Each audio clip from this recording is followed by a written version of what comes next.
All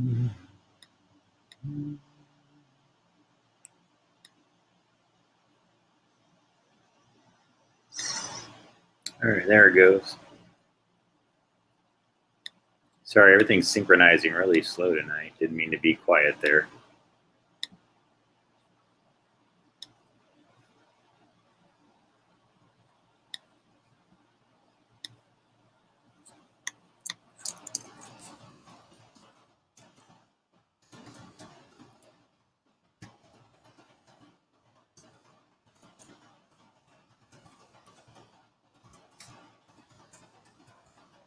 Hang on really quick.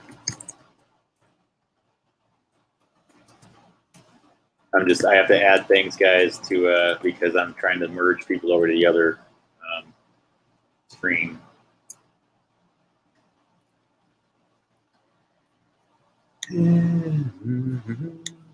All right. Almost there, folks. Almost there.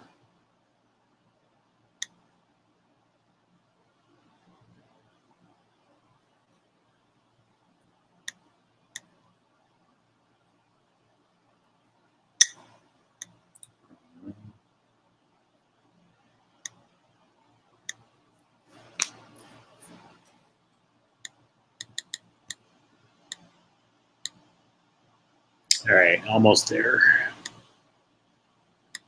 I'll make up for my silence here in the beginning with some good material. I have something.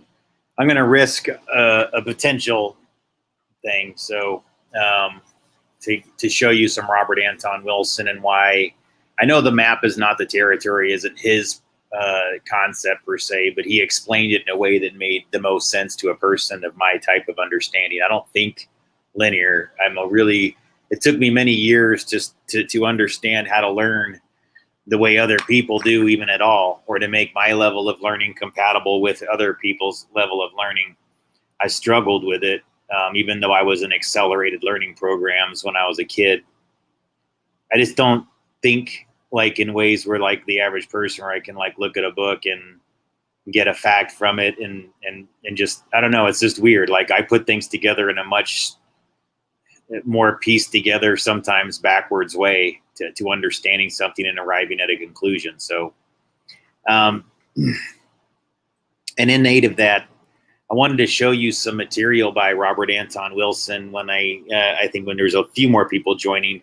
I know it's a holiday weekend. A lot of people are spending time with family, so I'm not going to look for there to be that many people here before I kick things off. I kind of expect there to be fewer people than average here tonight. So those of you spending time with your family, they're nice of you. And I'm glad that you are and things like that. So, and anyways, I wanted to also encourage folks, like anybody who may be, and I'm going to put it over in this other chat window.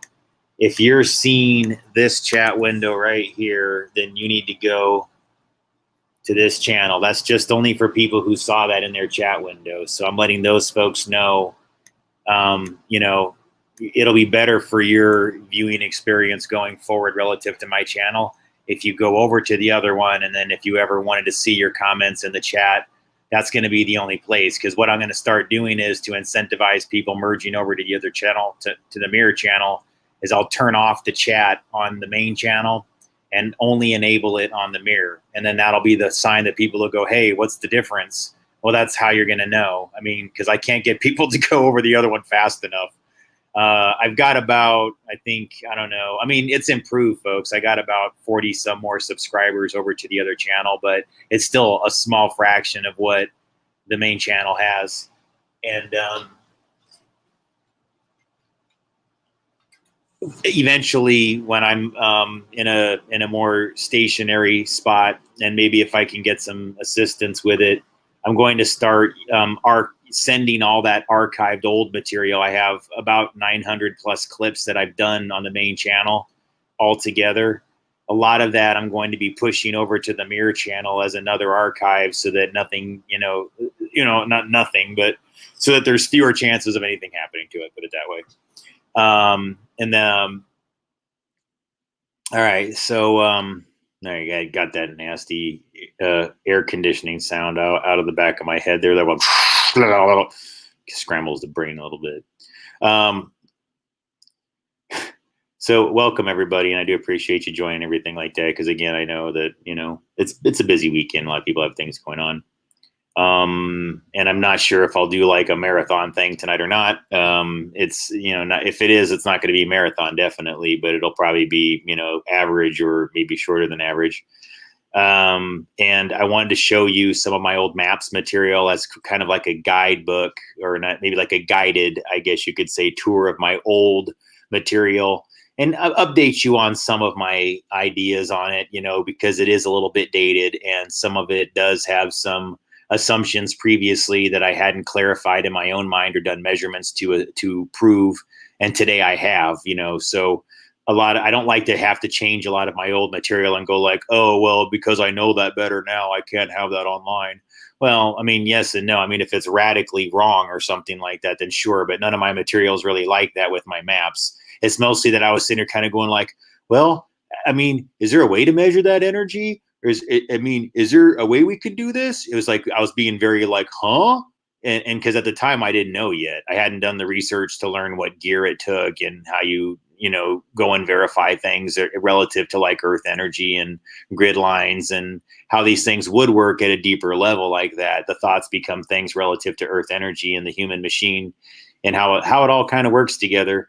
And then now I get it like way, way more than I did before. I mean, I've had so many different things that just like were smack me in the face, kind of like, wow, okay, splash of cold water, ice bucket kind of, wake up call type informations that are a lot of times actually what's nice about most of my relevant revelations involving science is there was almost a spiritual or emotional attachment associated with it, where it's because of something that was more of a deeper interpersonal issue relative to bioenergy that I learned about it. And then I found the evidence afterwards to go like, wow, that is a thing, man. I actually know that this is something that actually is a thing. And so now I kind of go, okay, once I see enough of the information line up to where I kind of have an idea of what's going on, I say, all right, now what? And then I go get the equipment and I measure things and I go, wow, more often than not, I'm proving that an assumption that I had is backed up with the information. The assumption is backed up with the information when I go to prove it out. Not in every case. I mean, it's not like every single time I've gone to an energy location that I expected there to be something. Was there something? No. Sometimes I got surprised, some places I thought were going to be completely like, bleh, and not have anything going on. And I was surprised to find like a tree that was like kind of dry in the desert, but in the Olancha area near where they get that crystal geyser spring water, that this tree was just full of life when you put it, measured it with a helionosis LM4 life meter and an earth energy probe. It was just remarkable, the kind of things that I was learning when I was in these areas of the desert that have like a lot of growth and life in between where there's not much, you know what I'm saying? You learn about what might have happened there that created the larger desert area that may be kind of an inorganic effect that just may have lasted way too long, Cycles happen, folks. I mean, we can't assume, I think, that it's a bad thing for there to be like areas of desert. That's kind of a necessary thing, but we also have to understand that sometimes those areas were made that way because something happened in an inorganic fashion that drew life out of the region, and that it wouldn't be a bad thing to reintroduce life into those regions again. And I do believe that that's something that's on its way. I think people are going to be really surprised that a lot of things that they thought were going to be disasters, or they were going to be deluges or tsunamis and, crashing waves against the coasts and crap like that, or things going underwater. I mean, look, folks, people need to begin making smarter and more intelligent decisions to head things off. Yes. What I'm saying, though, is that overall, the folks that want the disaster won't get it. It's really not going to happen because people are catching on that thoughts become things, and there is a kind of a collective hive mind placebo effect that changes events. Whether, folks are kind of ready to or prepared to believe it at that level yet or not, it's just the truth. It's all plasma that we resonate into physical reality. So, Yeah, no, thank you. I don't need any of the ice water, but not at the moment. Yeah, I've had, but yeah, wake up calls though. Sure. Yeah. No problems there. Um, but what I'm trying to say though is like when it comes to the earth energy thing though, I've learned that we have an enormous ability to, um, if we understand the connection between the plasma field and the earth and the ionosphere and study those fields relative to the human body and understand what flows through the brain and body, then it becomes a little bit easier to understand this whole concept of the plasma field, that we don't have to accept that everything is just a static, solid matter, physical reality as we knew it before. It is a perception. And, but we have a say in how it manifests. And we don't have to just like, go like, well, I passively, um, you know, I passively accept all this messaging, or I passively accept what these people are trying to put on to me or us or anything else like that. We have a say in it, and that's the beauty of it. It's voting with your thoughts become things. Those of you who kind of know you have a gift, I would say that, when you understand, and I'm trying, what I've learned, I guess, is like my own look, like when I talk about Father Malachi doing exorcisms, like I have my own form of it. I'm not an exorcist and I never would want to be, but what I do, like I talked yesterday about that thing, right? I think in a controlled environment, I could help people who were trying to do things like that better, like, and understand it scientifically, like how a person could actually experience a quote possession. Cause I do think that happens. And I think that that's legitimate. And there's psychological and physiological effects that are really obvious when you see it happen. And so I try to reach out to folks that take those things seriously and let them know that I take it seriously too. Just that, I have sometimes a slightly different take on it as far as what makes it manifest. But I think it's something that nearly anybody who understands that it's a thing would still appreciate and find that they could use as a practicable science into whatever it is they're practicing, whether it's coming from something that's spiritual or faith based. For example, like exorcisms, right? There is some degree of things that go on within Catholicism, for example, where, sometimes like the film The Exorcist, it's not like those people don't exist. There was a man named Father Malachi. He did, in fact, perform exorcisms. And if you watch the documentary Hostage to the Devil, you can see some pretty compelling evidence that this guy did walk the earth and did experience some pretty strange phenomena, excuse me. And yeah, some like, not quite spinning the head all the way around things. That's obviously an exaggeration, but things do, when you witness things involving, well, look, I'll be straight up with you guys. I can tell you about technology based things that can create soul transfer. Soul jacking is what they call it. Yeah, that is a thing. And I can validate that in a way that's different than other people. I'll actually explain numbers and science to it, and methods and antennas and everything, because I've actually seen the signs of it and felt it. I know what it feels like to go like, whoa, this is not a place that you want to spend an extended amount of time in. Really, the energy fields in these places, it's like they're designed to like take this hemisphere of the brain, move it over here, and that hemisphere of the brain and move it over there, same time, and you can feel it just kind of going like, I mean, it is the most. I've never experienced anything like it in all my days of wireless engineering. And I have done things to myself by accident in wireless engineering, just being like, whoops, I forgot to terminate this port in the back of this microwave. Microwaves are used, guys, for point-to-point communication. So in case you have a purely negative association with it, I'll remind you that, yeah, when these beams are lined up like this, it's basically the way a whole bunch of early and still to this day, a lot of telecommunications works. It's just a wireless path that sends like a whole bunch of high capacity links, like the same way, for example, like if you wanted to get, like say you had a T1 was the speed that you had going into your house, like back in the day. Nowadays people get cable modems and things like that, but it wasn't that way before. it'd be like a way of packaging wirelessly, like a whole bunch of those T1s into one path and sending it wirelessly. So like, instead of you having to have it on a cable or something like that, you could literally like put one of these dishes up on top of your house, the other dish up on top of your neighbor's house, and pass 5 of these high capacity lines, you know, that way wirelessly across the way. That's a microwave link, for example. But yeah, like what some of these people will do is they'll say like, I wonder what happens if I take this link out and just point this dish in somebody's window.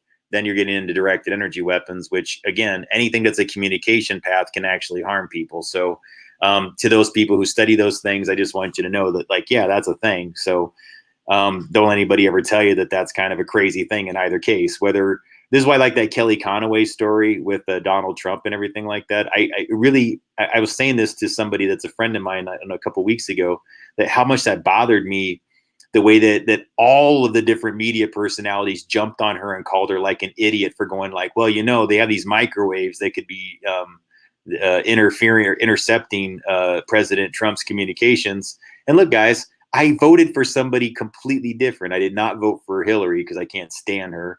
But again, I kind of did a protest vote, like, you know, not really being that warm to Jill Stein, but I didn't hate her.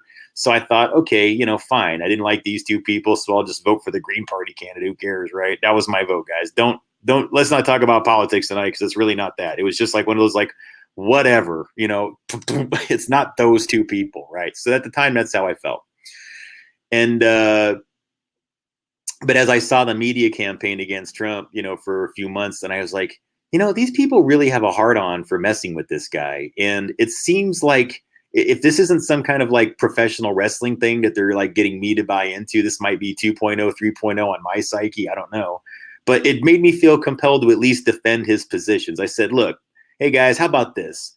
I don't necessarily like the guy because I was never really a fan of him, but I noticed these weird things that were going on within the news cycle. I was like going, they're lying, you guys, they're lying. They're totally spinning this in a way where I'm just like, and I saw them doing it with other stories that had nothing to do with him. And I'm going, and then, but it was done with the same level of aggressiveness. It felt like it was, you know, like you watch a movie director, you know, when you're watching Stanley Kubrick, you know, when you're watching Martin Scorsese, you know, when you're watching like a Walter Hill movie, who is else, like David Lynch, you know, a David Lynch movie, like anybody who's a really like cinema film fanboy #1 kind of person like that when it comes to movies, you know, when you're watching like the craft of a master director. All right, I'm one of those people that can figure that out. Now, let me tell you something. I know when I'm watching a shitty director with a shitty script who does not know what they're doing and puts out a story that's just like, and that happens all the time with these fake news cycles. That's all, guys. So we're not going to go excessively there, except to say, like, feel okay, like that you can laugh it off a little bit and just step away from it and go, like, yeah, this is ridiculous. What are these people trying to get me to believe? I'll tell you what they're trying to get you to believe. They want you focused on all their nonsense stories where you just like you're going to be like and going in circles and focused and obsessive on it. Then they rug sweep your emotions and everything like that. And they do all these little things. I know, guys, I used to get involved with them, and I've been close to some of the houses that produce these things, that's all. And I know how they do everybody. And it's all designed to distract you away from, like, if you're on the way to some holy work, if you're going to do something that's really cool and spiritual and amazing, especially when with energetics, like my map work, every time I was getting close to these amazing map connections that I'm now sharing with you guys, I had somebody coming in going like, tragedy, tragedy, drama, drama, come over here, tragedy, tragedy, drama. This sucks. The whole world's going to fall down. Oh, there's going to be earthquakes and everything. Bad, bad towers. Somebody come over here, Gabe, look at this. It was just like that, guys. And I'm like, I'm doing these maps. And then, of course, what do you think they're going to do? They'd be like, oh, yeah, you and your stupid maps, huh? Those worthless, meaningless maps. Yeah, people are over here suffering and you're thinking about your dumb maps with your stupid connections, you know? And I'm like, but they're not. They're everything. They're everything. They are. It's like there's an Underworld song, one of my favorite bands. No code here, guys. Don't read into the details. But it's one of my favorite like bands for electronic music. And there's a song of theirs that goes like, you know, everything, everything, everything, everything, everything, everything, everything. It's this really cool loop, you know. They just re-released it. It's a great song. I'm invisible. I'm invisible. Anybody heard this song? It's called Cowgirl. I'm invisible. I would play it, except they're going to copyright strike me. Damn it. It's such a good song. If you just look it up, Underworld, Cowgirl, they might have just put out like a remix, but look up the original from Dub No Bass with My Head. It's such a great album. I saw them live twice, once in Seattle at the Showbox and once in New York in Central Park. What a great freaking band. They're from England, just an electronic band, but I mean, they just have so much energy and they're so full of life and positivity. And it's like, there's nothing hokey or fake about it. And all their lyrics are these sort of like random, poetic. They're not meaningless, but they're not linear at all. They're very poetic and abstract, and they let you just kind of draw associations independently. I think very, very brilliant musicians. And there's the fact that they've been doing quality music like that, especially for as many years as they have, is like super freaking impressive, you know.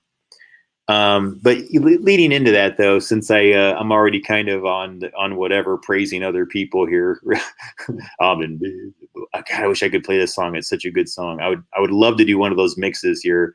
You know what I'm going to do? I'm going to find a venue where it's okay for me to play all that music and add slides to it. And I'm going to start doing the music things again, because that really brought me a lot of joy. I'm telling you, man, it really did. It did. It was like I had so much fun doing those things, even when even if I was like, they're getting a little bit repetitive, it was bringing me a lot of like, you know, I don't know. I had fun doing it.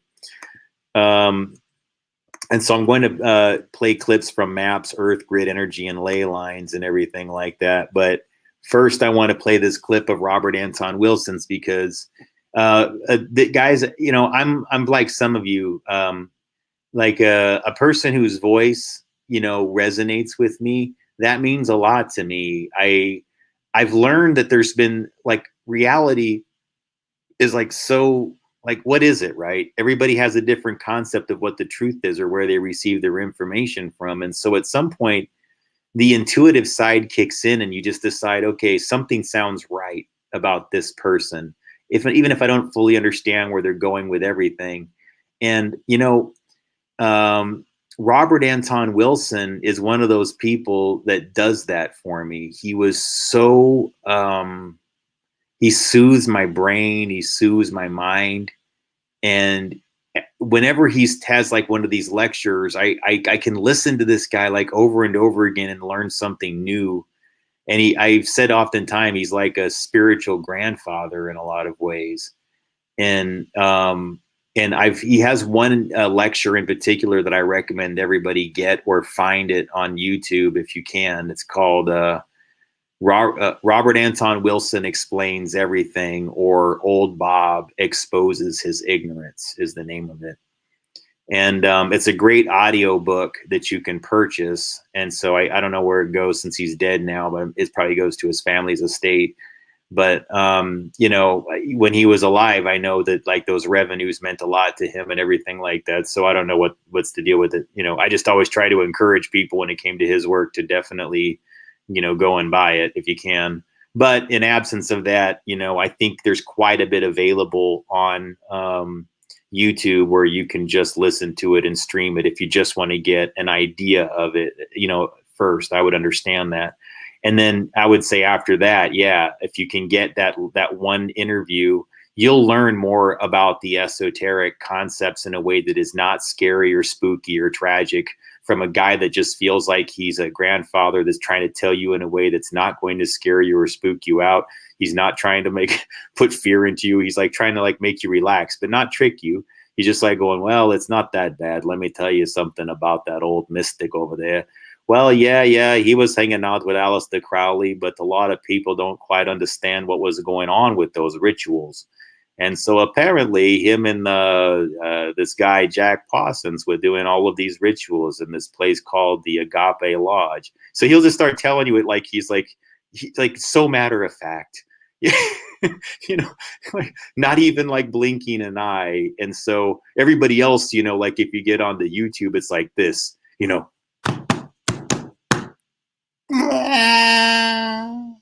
Aleister Crowley, the Beast, 666. He wanted to rule the world and dominate your brain and eat your children. And these men did things with him. And then you go to Robert Anton Wilson. He's just like, well, you know, they had varying degrees of success, but they weren't very good magicians. And then by and large, Aleister Crowley thought they were kind of stupid. You know, it's like you just hear these, you just learn like the difference between the people that are trying to spook you out and the people that'll actually kind of go like, well, actually, I knew these people, and let me explain something to you. It wasn't quite that exciting, but I'll tell you what happened though. Anyways, with no further ado, I would like you to know that I do a pretty decent Robert Anton Wilson impression. So at least this is because, you know, I've listened to this guy for hours, like all across the country, plane trips, road trips.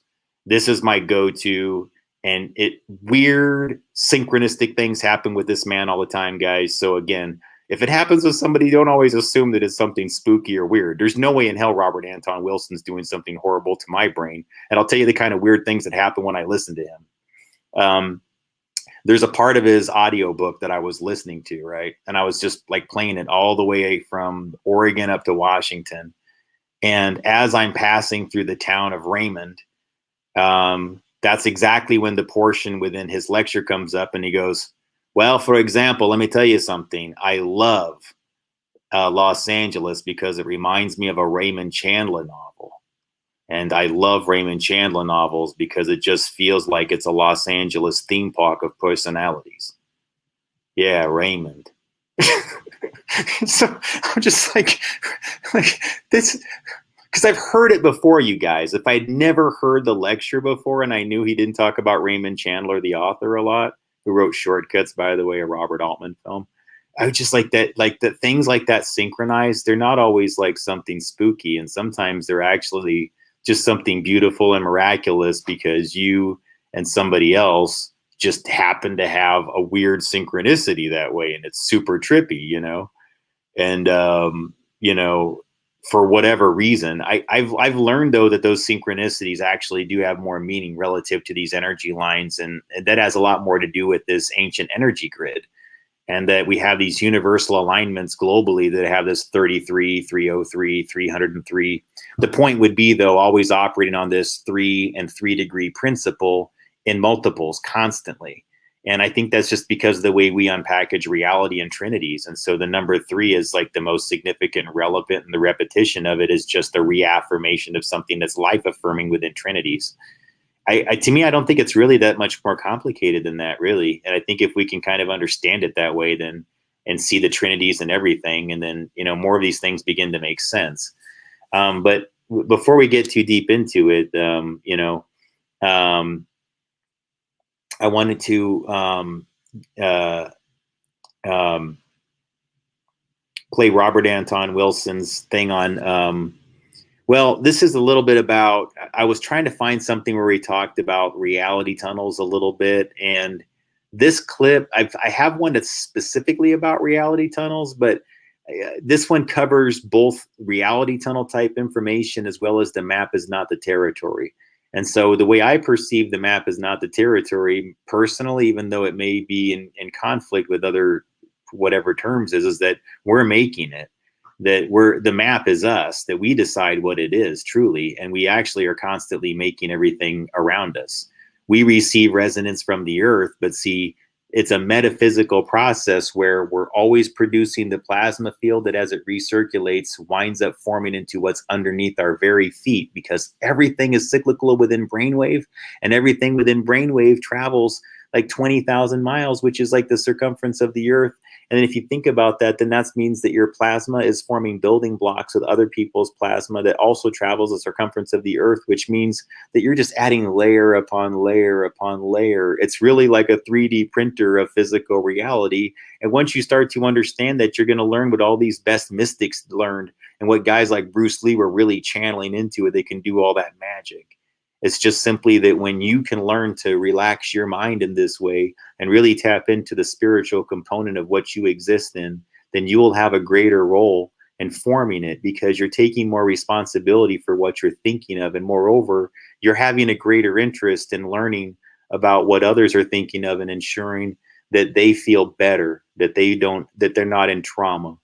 And I think that this has been my big lesson lately, is to understand that what I'm doing within Thoughts Become Things, what I'm sharing with others, how I do it, and how it affects those people, because I can't change the way things affect everybody, folks. And I'm not going to change my communication style excessively.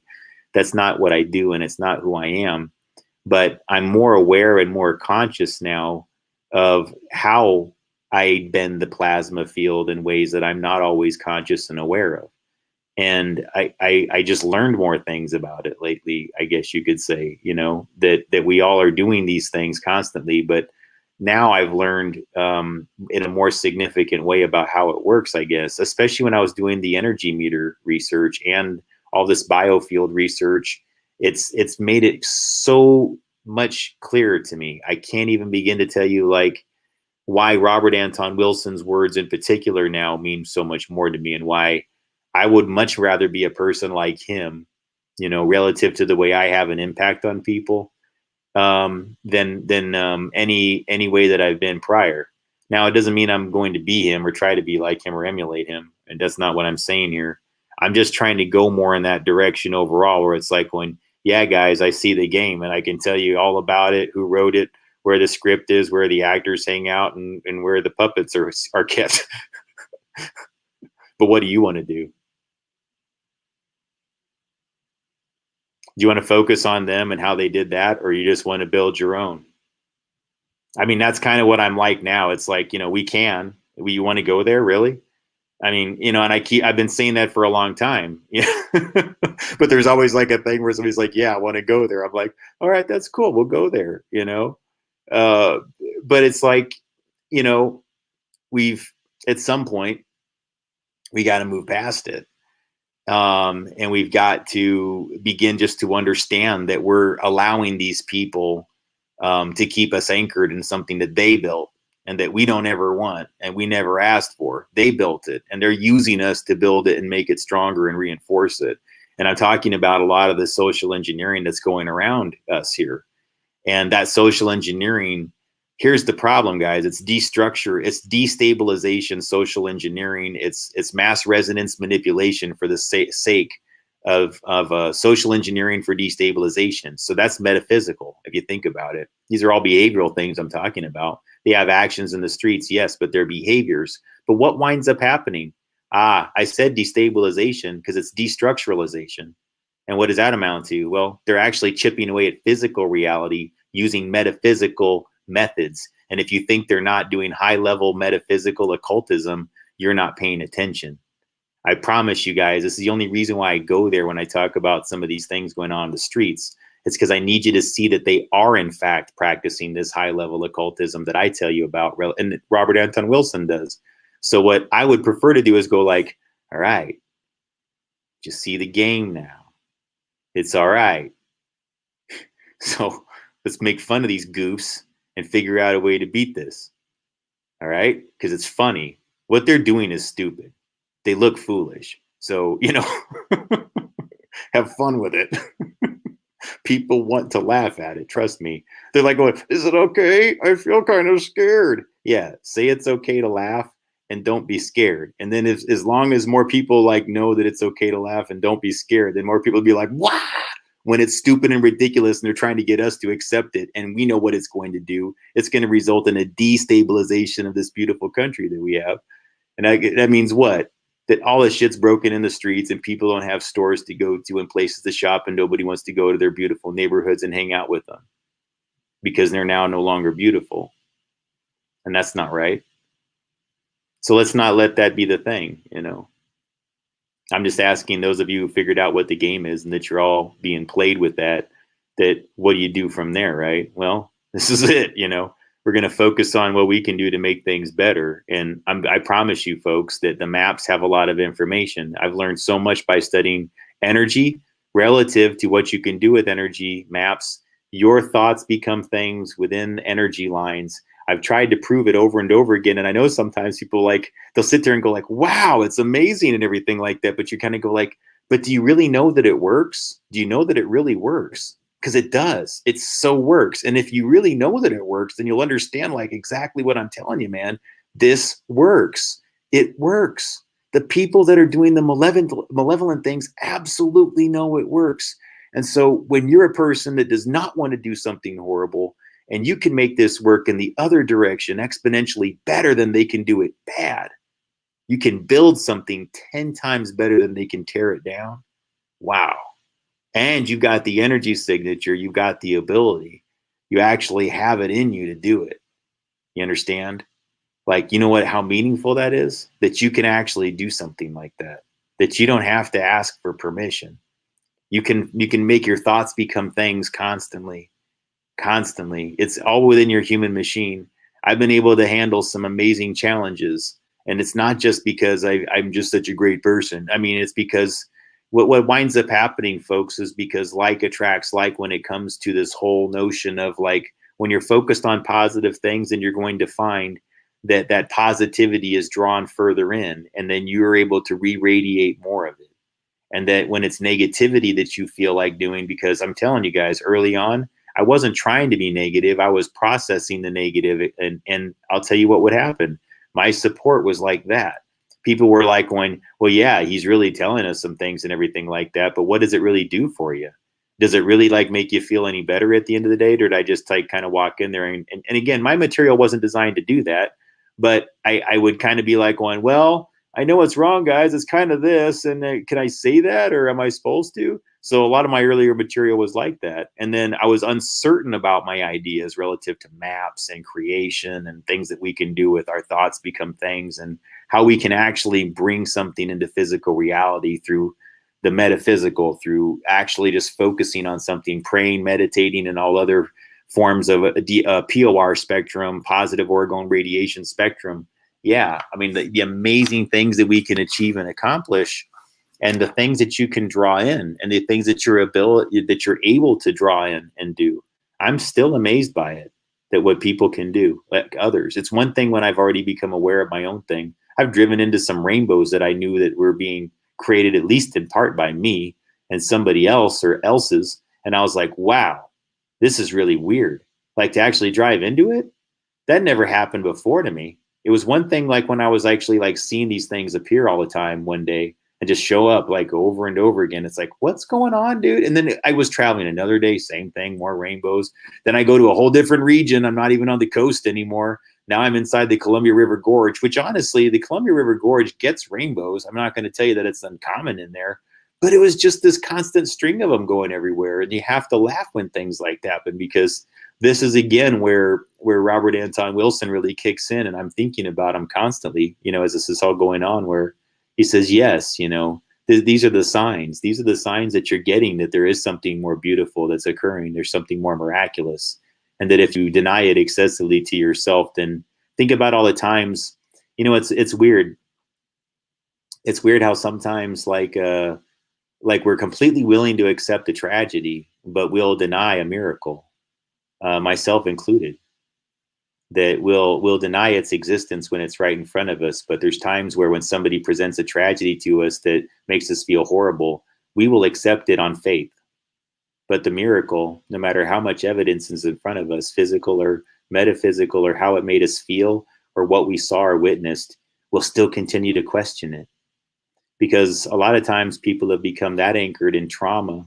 And not always that. Sometimes it's just your conscious brain just figures it out. You're smart, It's not always that you got tricked. Sometimes people are just smarter, I just want you guys to know I'm not sitting there going, you have to believe things. No, you don't. It's okay not to believe things. But here's the thing. Also remember what your belief in things and people amounts to. That's why I loved it, because I finally understood something when the Flaming Lips, a band that I liked a lot before I moved to Oklahoma. But after I lived there and I actually saw Wayne Coyne, the lead singer, in person, and at a documentary for them called The Fearless Freaks, he did like a presentation and had his family there and his wife. And I just liked the guy. I really liked him. And the whole documentary warmed my heart. It was really weird because I was going to a pho restaurant, the Vietnamese food, the soup. And I learned completely, like the whole year that I'd been living in Oklahoma, it turned out that I'd been going to a pho restaurant that used to be a Long John Silver's that Wayne Coyne, the lead singer of Flaming Lips, worked in, and off and on, even while he was in the band initially. I thought that was just so hilarious because it did look like a Long John Silver's, like the whole thing. They kept the whole facade on the outside the same. They never changed it. They just painted over it in different colors and turned it into a Vietnamese restaurant. And so it just made me laugh so much about these weird synchronicities that occur, right? I've been eating there, and this nice person introduced me and my friend to this restaurant and said, yeah, this is one of the best places to get the soup, And I just couldn't believe it, you guys, the kind of weird synchronicities like that. And so, we wound up going into this restaurant quite a bit when I lived in Oklahoma and eating the soup there. And it's just things like that kind of warm my heart. This guy kind of, he said, never underestimate, at one of the shows actually after I left Oklahoma, he said, never underestimate the power of, believing in someone. And that when you believe in someone, that you can actually manifest something into reality. And I thought that was a really brilliant thing to say, It was a really beautiful thing to say. And if people had not believed in me at certain times in my life, I think it would have made a lot of my challenges a lot more difficult, I wouldn't be able to get, I don't know, like some of these hackers that do things like the base entrainment to steal people's IP addresses inside hotel rooms. Like, I probably wouldn't have been able to catch the ones like I catch right now. With the help of others, of course, because what they do, guys, is they'll play these tones really loud, not only because it creates a lot of brain disruptions, but also because it hacks into people's smartphones. And when they hear that obnoxious tone inside the microphone that gets fed inside the person's phone, then they just look at the color of your phone. They know which one they've hacked into, and then they start backdooring your internet protocol address and doing or all kinds of horrible things, thinking they can get away with it. But that's why I always make sure that when I'm online, that people know I don't have any IP addresses available. I turn my data signals off, and that way malevolent creeps like that can't associate their activities with my IP address. And it's so funny how as soon as I say that, it ends. Weird, right? Oh my God, guys. Being intuitive is an excellent thing when you know how to use your abilities for good. I'll put it that way.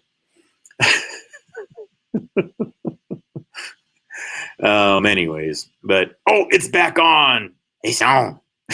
I don't know if anybody saw that South Park episode from years ago. It's on. It's a classic. All right, but no, like Flaming Lips, I tell you, I saw this one show with them in Portland, and Wayne Coyne, the lead singer, said that, and I know I mentioned this the other night, but I'm going to say it again. He said that when they were a band, it's just starting out, they barely knew how to play their instruments, and he's like, and it's just something happened over time where they were so compelling and interesting in their presentation, because they did weird things. They went down to Norman, Oklahoma by the university, and they would like bring motorcycles into these little clubs and like rev them. He goes, I don't know if this is so much that people enjoyed our shows or they were just high from all the fumes from the fuel system of the motorcycle. But you would see like the video footage of it, and it's just like fireworks, and like they're lighting off firecrackers and letting off like and like spinning motorcycles and like having like sparklers go off the ends of it. Just everything is just like any weird, abstract, bizarre idea they could think of to like integrate into their live show, because they just couldn't play their instruments very well. So they figured they got to do something to get people's attention. And so it's like, but he said over time that all these people that were his friends, that were his family, and just people in the community would just show up, and they were interested. And it was just like, they just were like, we want to see these guys succeed. We want to see this work out. And they liked them. And then for some strange reason, they would just start to pick up their instruments and they could play them, and over time they could all play their things really well. And now they're all like these brilliant multi-instrumentalists that can actually produce entire albums themselves, and other people's records, and be guest stars, like guest drummers or guest, pianists or guest vocalists on other people's records. That's a pretty amazing thing for a group of guys that were just like going, I don't know, you guys want to just kind of like, pretend we play instruments and lit off firecrackers. And now they inspire people. They inspired me, I have to be honest with you. I've saw them live so many times, and the people that show up to those shows are just so nice. I mean, you just don't find people like that normally at a concert. They're just incredibly nice people. And they're the kind of people that are like, if they're in the front and they're kind of tall, but they like are at the very front and they see somebody shorter than them, they'll be like, hey, do you want to stand in front of me? I don't want to block your way. It's that I've never been at a concert where you hear things like that repeatedly and people will be super nice. It doesn't happen. And that's what I think. There's something about the way the band brings in the energy, and I appreciate that. And I always remembered, because I recorded that show. I actually videographed their videoed the whole thing. Sorry. The entire show. And I lost that copy. I have it archived someplace, I'm sure, but I do remember him saying in particular that, never underestimate the power of believing in people. Please don't, because it sometimes makes them what they are. You're sometimes bringing some part of them into physical reality, and you're giving them some of what they have without them even knowing it. And, sometimes that's the spiritual battle that we're in sometimes, is maintaining that level of faith sometimes in the absence of whatever. But that's all right. It happens to the best of us, myself included, all right. So I'm going to play this Robert Anton Wilson thing here, and I think you're going to like it. It's only about 7 minutes or so, and hopefully I don't get struck for it. But just so you know, guys, if you're in the Gabriel Cruz channel, it's going to get deleted the second I end this feed, and you're going to have to go to the Gabriel Cruz Research Backup Mirror channel if you want to see tonight's episode. So please subscribe to that, and also join on that feed. Subscribe to both channels, because this one still gets most of the content, but the other one pretty soon will be the only one you can go to for live. And because I have to find a way to merge the channels as best as I can. I got to get more people from the main channel over to the other one. So thank you very much for that. Quick commercial break. Hopefully you don't mind, guys. I'm going to be doing some chat things in here. So if you have anything that you've been wanting to say, maybe save it until after I do my commercials so I don't push your comments out. I apologize if I did that to anybody yesterday. I didn't mean to. It's just that I have to advertise in between. I try to do it in the least obnoxious way that I can. So just bear with me. I'm going to be doing the whole thing where I put in I say like, here I am, this is my thing or whatever. And then after that, if you feel like commenting, cool. And I'll do that while Robert Anton Wilson's clip is playing. So thank you for your consideration, and I'll be right back. Long before quantum mechanics, the German philosopher Husserl said that all perception is gamble. Every type of bigotry, type of racism, sexism, prejudice, every dogmatic ideology that allows people to kill other people with a clear conscience, every stupid cult, every superstition-ridden religion, every kind of ignorance in the world, all results from not realizing that our perceptions are gambles.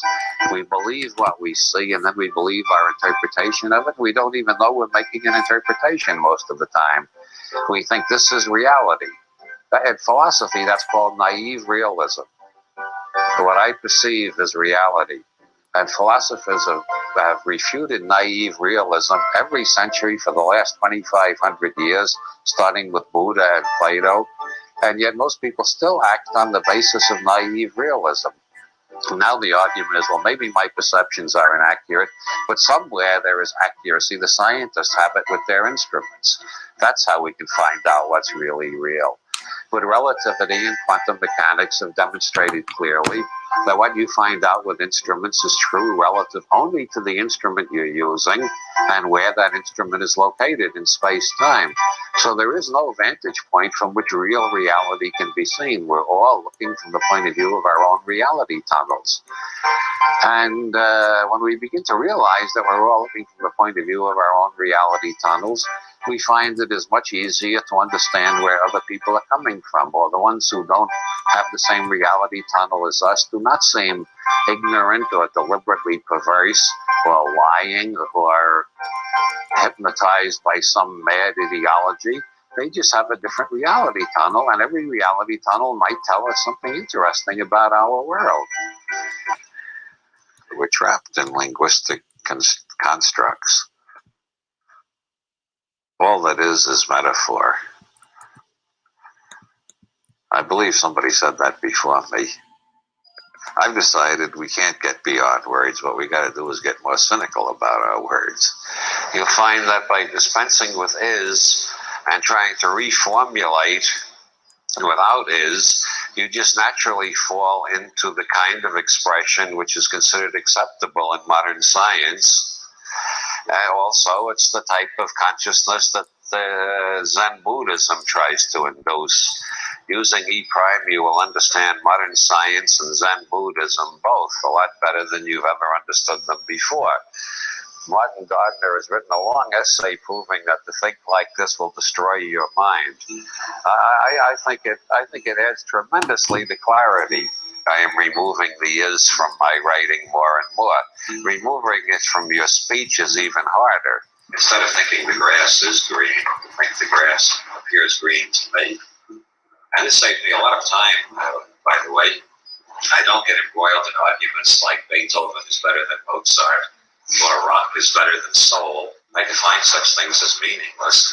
And so when people get into arguments like that, I just say, well, Beethoven seems better to me than Mozart most of the time. But I don't say Beethoven is better than Mozart.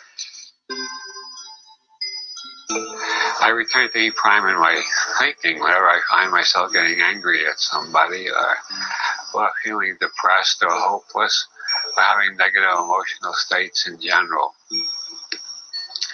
Once you put them in, and once you take out all the is's out of all your negative statements, you find out they're all relative to how you feel at the moment.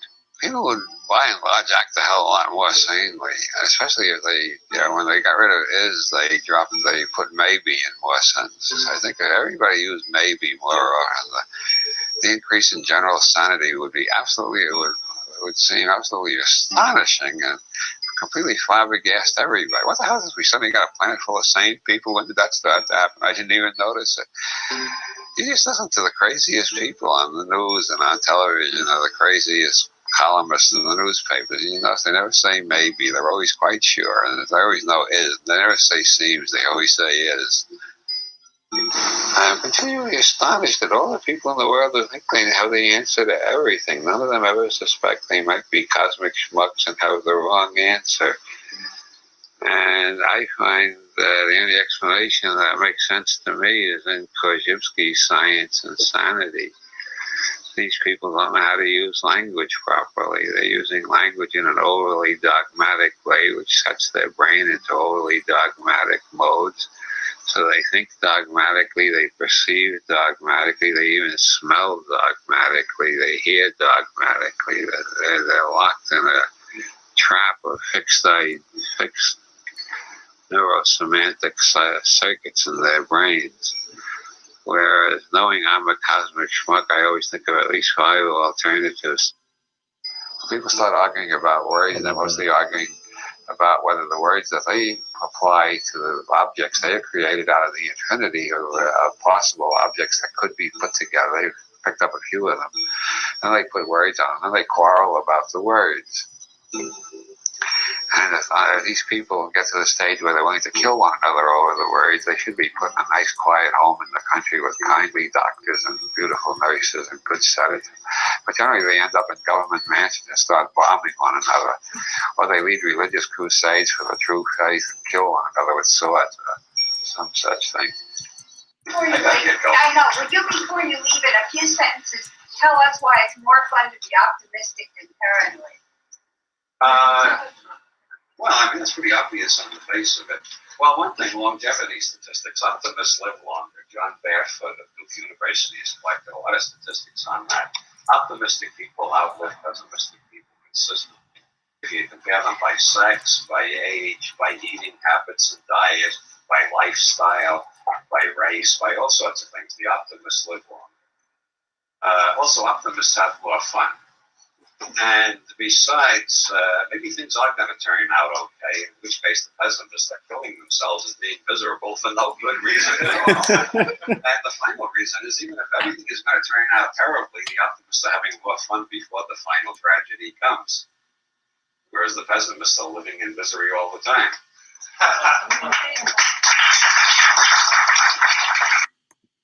I know. Would you, before you leave it? All right. No, I want this to be played one more time. Once more. All right. This last part, pay attention to this because this is the crux of everything.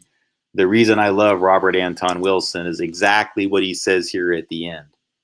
Because the more I heard him say this, the more it helped me understand it, and the easier it got for me to do it, even when I was challenged with the worst of the worst. Okay, hearing him, knowing that it's true, because I thought to myself, yeah, this is the essence of that phraseology, embrace the suck, where they say like, well, what are you gonna do, man? You're in a shitty situation. It sucks, right? So do you sit there and go like, this sucks?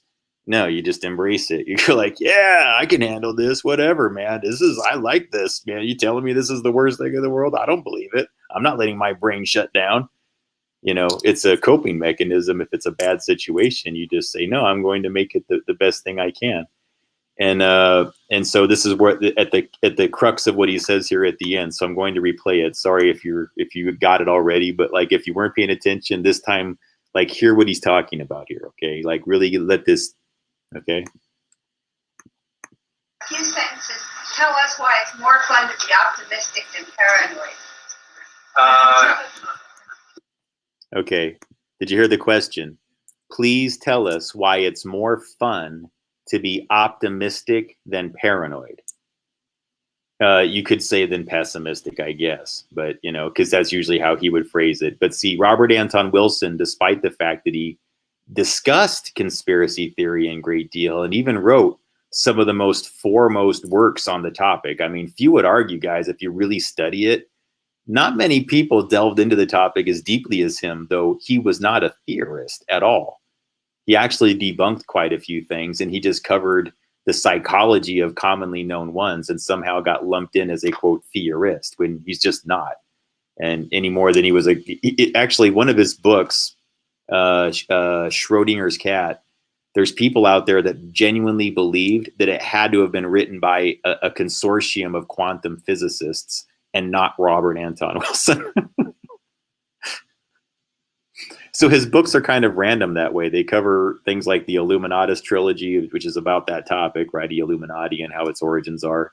Then he has like some sequels to it that are pretty brilliant about this guy who's like, you know, he's growing up around all these mystic societies that all want to recruit him, and they're all secretly initiating him without him giving permission or even knowing what's happening to him. And he's like going, what's going on? What's going on? His name is Sigismundo. Those are some pretty interesting books. I mean, really, and there's some audiobooks to them if you have a short attention span like me, because I have a really hard time reading big books like his. But the audiobooks of his are brilliant because they're more like theatric plays done on tape.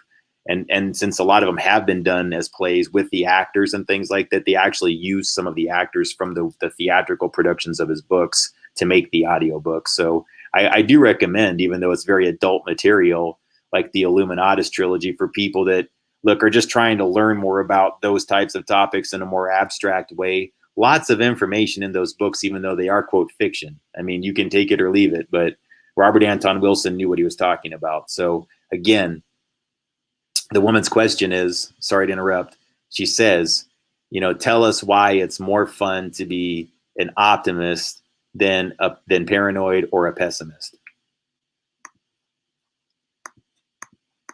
Well, I mean, it's pretty obvious on the face of it. Well, one thing, longevity statistics. Optimists live longer. John Barefoot of Duke University has collected a lot of statistics on that. Optimistic people outlive pessimistic people consistently. If you compare them by sex, by age, by eating habits and diet, by lifestyle, by race, by all sorts of things, the optimists live longer. Also, optimists have more fun. And besides, maybe things are going to turn out okay, in which case the pessimists are killing themselves and being miserable for no good reason at all. And the final reason is, even if everything is going to turn out terribly, the optimists are having more fun before the final tragedy comes. Whereas the pessimists are living in misery all the time.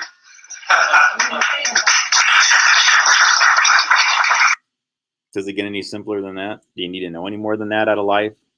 Is that I mean, is that not the rule? Is that not the thing that's learned from life?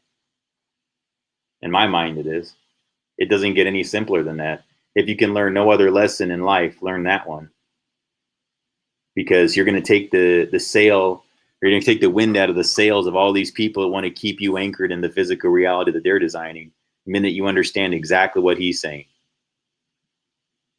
The pessimists are programming that reality. The pessimists, the paranoid and the pessimists, they're the ones that are adopting the fear mechanism. So why would you let them win? Why would you let them run everything when you know you can steer this ship? You know what I mean? You really want paranoids and pessimistic people steering your ship? Do you want to go somewhere? You don't want them steering it. They're not even going to get the thing started.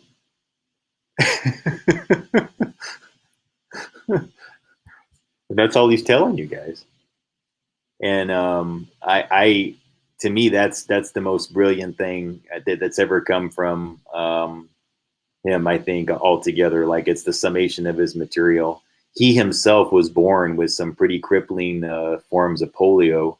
And you see all these speeches that he was doing well into that age. He did not start showing signs of his polio again until he got to be an extremely old man right before he died. He should have been a person that was like wheelchair bound at best his entire life, and he was not. He traveled the world. He went to Ireland with his wife. They lived there for several years, came back. I mean, this guy lived a life. And part of what made it happen is he was told from childhood that you have this crippling illness that most people aren't going to get out of. And especially because back then you didn't. There wasn't things that you could do very much for polio. And he did an alternative method. I think it's called the Sister Kinney is what it was called. And that was the method he used. And it involved wrapping hot towels around his body, for example. Something that I get mocked from some people about the blankets. You know, I did, guys, a few months ago. It was like somebody sent me some wise assy email when I was trying to help them. I was giving them tangible advice. Somebody reaches out to me for help. I go, all right, I know what you're dealing with. Here's these blankets. You wrap these, and it's like going like, I don't want your stupid blankets. I want some signal generator powerhouse. I'm like, oh, okay. So you didn't really want my advice. You wanted confirmation bias. All right. I don't do that. Besides, I have the answer is the blanket. Ask anybody who's taken the advice from me. The blankets work. The blankets work. Anybody who's taken my advice will tell you the blankets work. It is, and unless they didn't do it, and there's been no cases so far where I think that somebody's come back to me and said, you know, Gabe, I tried it, but honestly, it didn't really do much for me. I can't think of a single time that was the answer. It might be mildly helpful, but never was it like nothing. It was either dramatically helpful and beneficial or like life affirming, changing type things, or it was like, wow, I sleep way better, or I feel way better in general and everything like that. But I'm telling you, those blankets, the wool blend and the wool, they work. And I won't let anybody gaslight my perception on that. I know those things are effective and they work. You know, it's my favorite method for me. And so like when I hear things like he was curing his polio with, you know, certain types of these special towels and them heated up and wrapped around his legs and things like that. Well, look, the man walked. He walked for his entire life and did lectures all across the world. It didn't slow him down one bit. He was busier than the average person and went more places than the average person. So not only did polio not slow him down, it was through this ability to sort of overcome it by rejecting some of the advice given to him and saying, you know what, you're trying to program me with pessimism and I know better. His brain was programmed to be an optimist that early. And look at the brilliant old man he became. He never lost it. He maintained that sense of youth in a way, and of exuberance and of wanting to explore the world. And he made it a reality by simply not believing that he had this illness to the degree that people said he did. He goes, no, I don't really have it. And I think if I just put these blankets around my legs, I'm going to feel better. And it worked. understand the power of the human mind, because it's not just your brain. It is a full-on process of the building blocks of life. And when you understand it, because I'm not telling you just to trust me here, guys. I'm going to explain to you this, how this all works within the wool, the way that it actually takes. All right. If you allow your brain to let this process in, if you can allow yourself to meditate while you're doing this, this is when you get the results. It's not just simply having the blanket, but it does help. Yes. Yeah. Yeah, there you go, Tracy. See, Tracy says the blanket works. So there's another person that gives a thumbs up to the blankets. But what I'm saying, here's the science of it, though, because remember, it's part of this is you, okay, and what you do with it. So, yeah, if you believe that the blanket is going to provide you with that state of comfort, then just remember that at least your own part of the brain is actually giving part of this process, that you're actually pushing the plasma out in a way that lets that circulate better. You know, you're bringing out POR spectrum radiation, I think, at that moment by your belief in the blanket, as opposed to a fear of the event. You see where I'm going with that? I think it helps transfer your brain's attention away from an event, if that's what the effect it has too. But yeah. Oh yeah, the U.S. Navy wool blankets, I'm telling you, that is the standard grade, 100% good ones, of these ones that even the Oregon people will tell you are the ones to use. So yes, that's a good point. Yeah, and I used to wear those pea coats, and I can tell you that they do amazing things too. I know there was a reason why I liked wearing the pea coats when I used to wear them. I did. I had a couple of them for years, and they just both wore out. So. But yeah, I'm telling you. Yeah, I get. Yeah, yep. Sheep are covered in wool naturally. Yeah, but I mean, they grow it back too, right? So the same way I grow my hair back, I'm pretty sure the sheep grows its wool back. So I'm not. I'd have to look deeper into like what's that all about, guys. Is that a regenerative process for the sheep and everything? I don't know. I'm not trying to run around acting like it's okay to be mean to a sheep if that involves being mean to them, but I'm not sure that involves that. Doesn't the wool grow back pretty quick?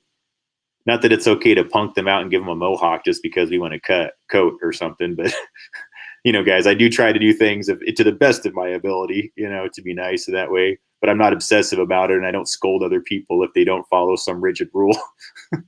I'm not that kind of guy, just so you know.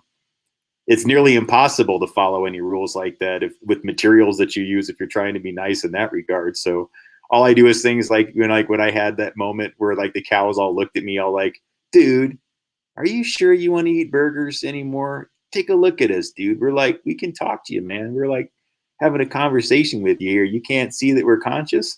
I remember it was like going, oh, dude, what are you doing to me? Stop. No. I like steak too much. And I have leather shoes on. You're making me think about this too much. Stop. And these cows all just like surrounded my vehicle, and they're just like, these big eyes, and just like,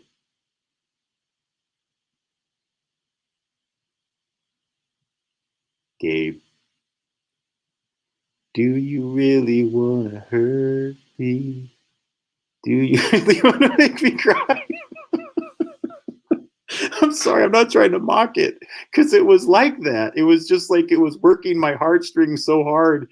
I just like, you guys, I eat burgers every day, like every single day. What the hell are you doing to me here? And so, I don't know, man. When you have a moment like that, it just changes you in these weird ways. But I still ate burgers for years and steaks and everything else, guys. I'm not going to sit there and tell you it was this overnight thing, but when that moment happened to me, yeah, and then after a while, like over the years, I just learned to get better and better at, you know, whatever until I reached my personal level of happiness that I could make those cows happy with the progress that I made. It was such a meaningful time, guys, you know, nothing, you know, whatever. It's just, I show up to the cell tower and they surround my tower and they're just looking at me like going, hey, look at us, guys. We could talk to you. They didn't talk to me or anything like that. They just looked at me in a way like they were conscious and they could. So it just bothered me that I was, you know, I don't talk about this very much, guys, because it's just like, I don't like people thinking that I'm shaming them over eating a steak or something, because I promise you I'm not. It's totally cool with me. I'm really not that guy. And I really don't like the alternatives that they put out there that makes everybody like, you know, grow breasts and things like that when they're not supposed to. So I'm not down with that either. No soy burgers, guys. Come on. Find a better alternative than that shit. Sorry about that. All right. All right. So I want to keep, but yeah, on to that point though. Let's get into like why I'm talking so much about Robert Anton Wilson, this whole thoughts become things, and involving like, you know, when you actually have a when you believe in somebody or you believe in people, or what does that really amount to and translates to within the plasma field? Yeah, I mean, within energy lines, the thing I was learning going back, you know, to about 2017 when I was first doing this material, I started sharing the patterns just because I was seeing the patterns. Okay. I didn't know how they existed or what the underlying science could be behind it. And that's why I was kind of like presenting it the way that I did. So I'm just giving you that before I start showing you this material here, which I'm going to be playing for the next hour or so. And then I'll be pausing it in between and explaining it better. But I've been having more synchronicities with these 33-degree sorry, that's a totally different thing, but 33-degree angled lines from certain energy locations all across the world. And I'm finding that, you know, other people will bring data to me that involves a different form of map synchronicity, but then their map synchrony aligns with my map synchronicity. And I was told through this codex experience that I had a long time ago that when I found these map synchronicities with different people, that they start to fit like puzzle pieces. And so part of my role was to sort of find when these people like brought these things to me, that it was going to form into a larger group. Like a lot of these people were going to wind up knowing who one another is and seeing that like maybe somebody that I know now is going to know somebody that I just met like a few months ago or like last year or something like that, who told me something about a connection they had to some map thing then. And then a person maybe now is telling me I have this map connection to this. These are all going to be like this larger synchronizing puzzle piece that's going to form together. And it's a nice thing. It's a beautiful thing. It's a synchronistic thing that's going to show you something deeper about how we structure reality. And it's not something that's menacing or dark or anything, but yeah, it's pretty miraculous the way that unfolds, just letting you know. And the people who have the puzzle pieces to it, I think even get freaked out when it's in front of them. They're just like, no, this isn't happening. No. And that's all I'm asking you though. If like when those things happen to you guys, you might be processing it the same way I am. I'm not being critical of you. I'm telling you, like, the brain sometimes goes immediately to like, yeah, I'm totally willing to accept 100 different tragedies, but this miracle, I don't know. And I'm like, I was kind of going like, really? I remember when I was seeing those rainbows out there in the gorge, the Columbia River Gorge, I was like, Vincent, you know, like from Pulp Fiction, I want you to acknowledge this miracle. You know, it was like that. You know, I still feel like that to this day. These things that are going on. These are not coincidences. These are forming through, you know, that prism of reality. These little crystalline structures we got here. Sorry about my nails, guys. I can't find my nail clippers. Don't criticize me too excessively on my. I don't know what the hell happened to them. I'm stuck in. Now I don't have a car just to go get some, so I apologize. I have to go. I have to find the ones that I have. They're somewhere, guys. Don't worry. I'll be in better shape here soon. Those of you who are picky about those types of things. But yeah. Everything to structure in our reality. It's like this thing, guys. Like I observed, like one of these ones that I have, it starts to form. This one here has started to form this greenish hue, and this greenish hue is really. It wasn't always like this, but it's almost like the longer I've had it and focused and concentrated on it, it's formed into a very similar hue that my phone is.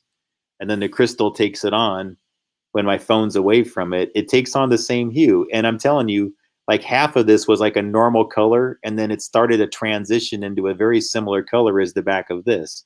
I don't know how the hell that happens. It's just kind of done it over time. It's almost like because I focus so much on looking at this phone because it's what I have on me all the time.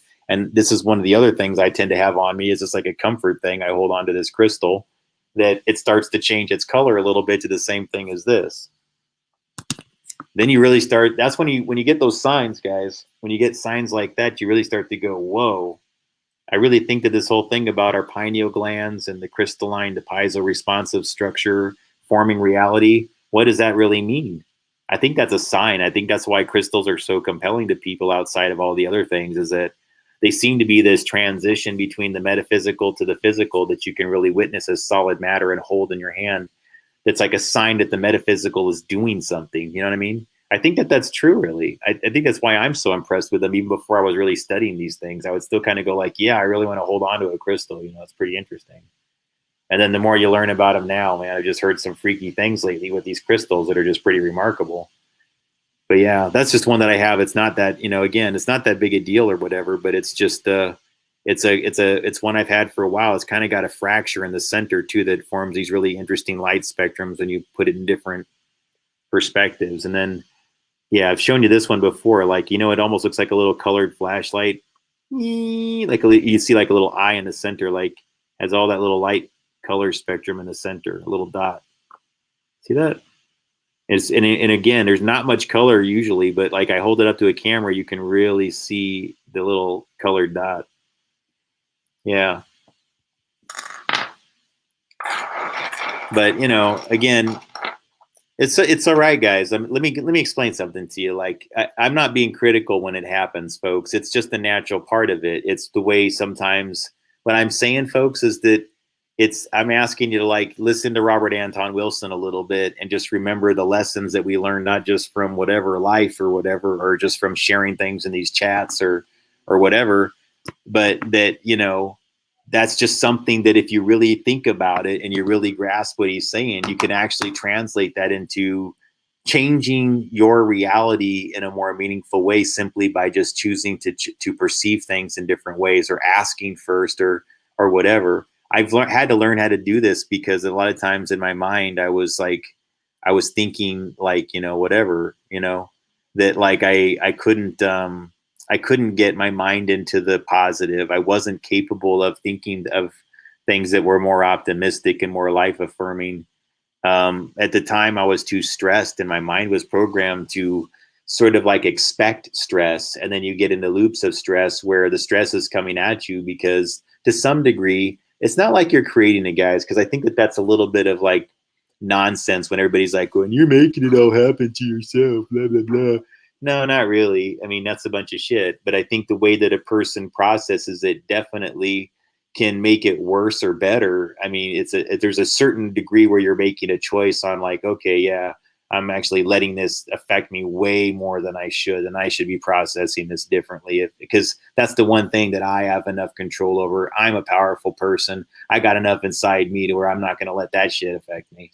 So I'm saying like learn how to apply that in a broader spectrum to things that are more damning and destructive to you personally and individual, or makes you feel ugly inside or doesn't make you feel right. You know, learn to sort of like push as much of those things out away. And because what those are doing is chipping away at your physical reality and not letting you heal into your physical reality in a meaningful way. You can heal yourself.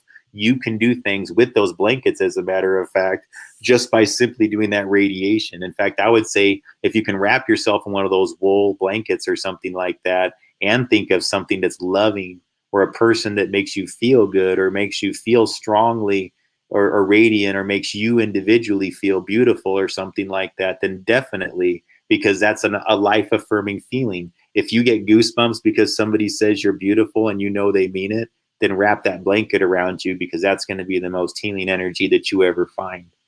It will, because that affirmation is going to be amplified through the energy of that blanket. And so, you know, take advantage of that. Seriously, because I promise you it'll heal you. It'll make you feel better. It heals you in any number of ways. It adds building blocks to your plasma. It actually re-radiates your ability. You begin to think more positive things all overall because you're accepting more of the love internally. You're internalizing more of that acceptance and more of that to yourself. You're self-applying the terms, because sometimes the externalization of something and allowing that in and then adding that element of physical reality is kind of a binding layer. The wool binds with the metaphysical, re-radiates metaphysical into physical. That's all it is, guys. because your plasma field is literally, the bioplasma is going through the fibers, I guess, of this wool. And there's something about the way the wool kind of coils around like this, where it comes back into your body. And so it doesn't go like and fly out everywhere right away. What you get to do with this is that it's going like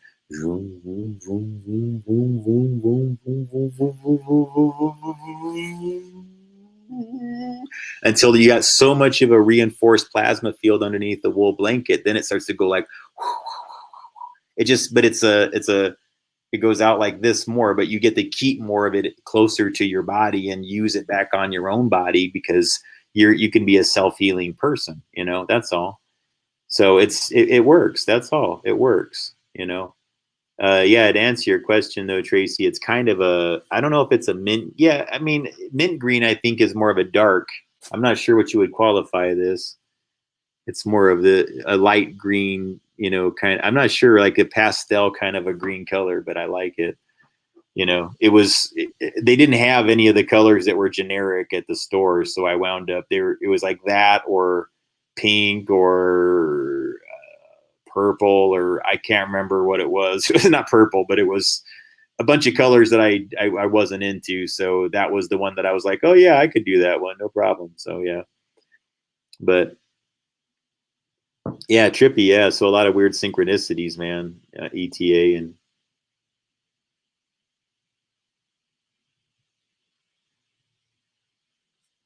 Yeah, I'm telling you, ETA.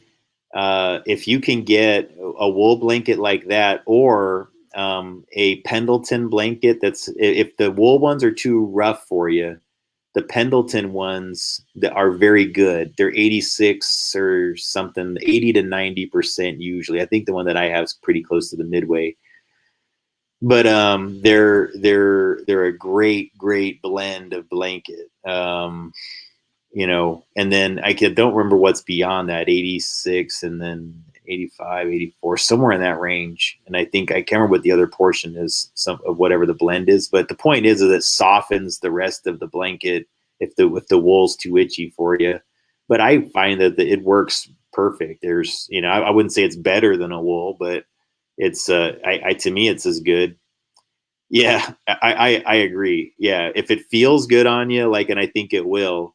I think especially if you've had some serious ailments, I think you're going to find that, look, I don't think that any one thing is ever a cure-all, but I think what you should do is give your own body a chance to heal itself, you know, and those blankets do it. Trust me on this one.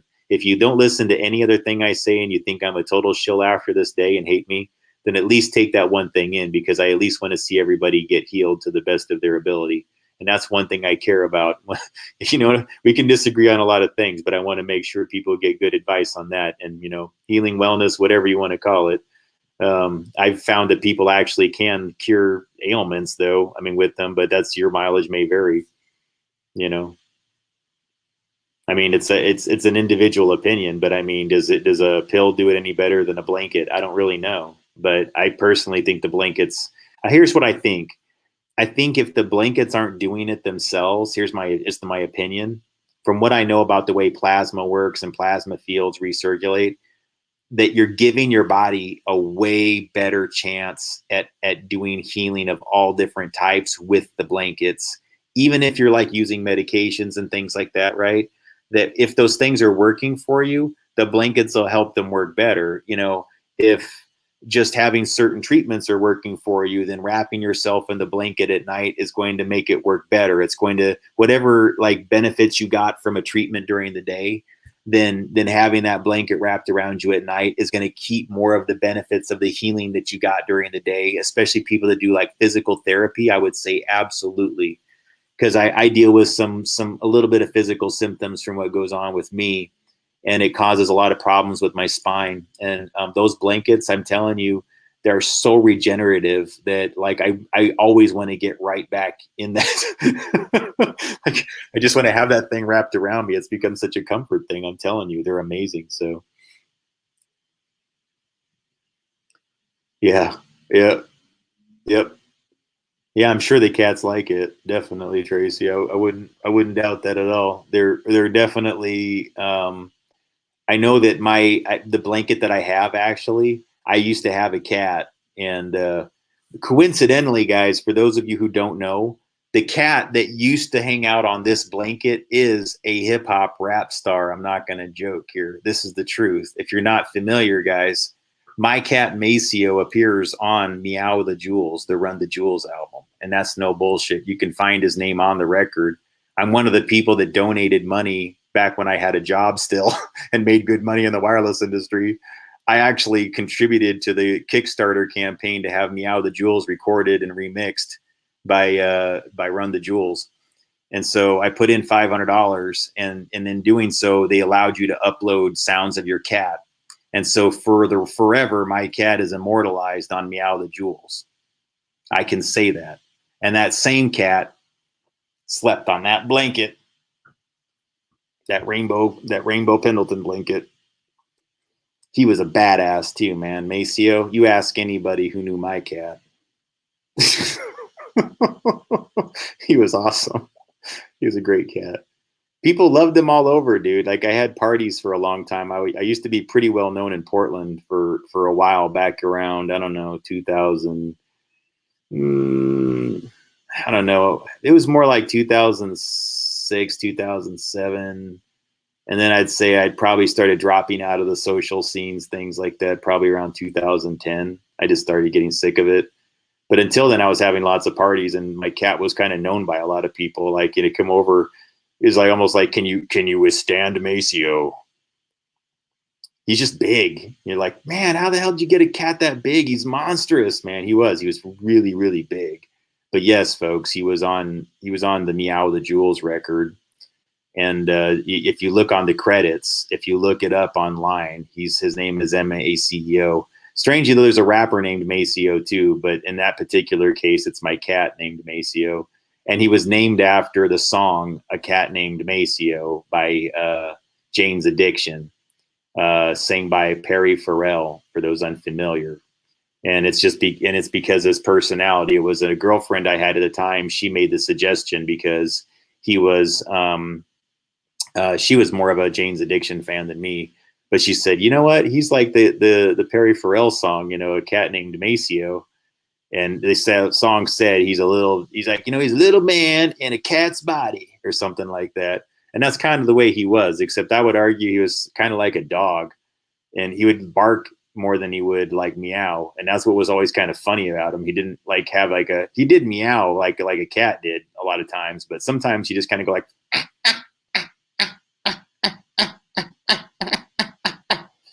and it's because, like, when he was a kitten, he was just surrounded by dogs that were aggressive and wanted to eat him. And he's just the funniest cat. He's like those ones in those Looney Tunes cartoons where he just would be like, meow, meow. Getting close to all these huge freaking dogs are just like, and he's just sitting there like going up against the fence like one. Yeah, you're there.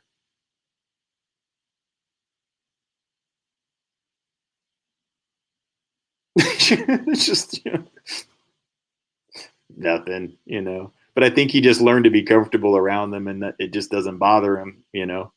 Didn't bother him, I should say. He's not around anymore. But yes, he's on that record though. So anyways, whatever you think of the recording industry, that is a thing. So maybe that has something to do with his immortal powers or something like that. I have no clue, but it wouldn't surprise me, guys, if it fed into some weird energy loop, knowing how things work. I have no clue.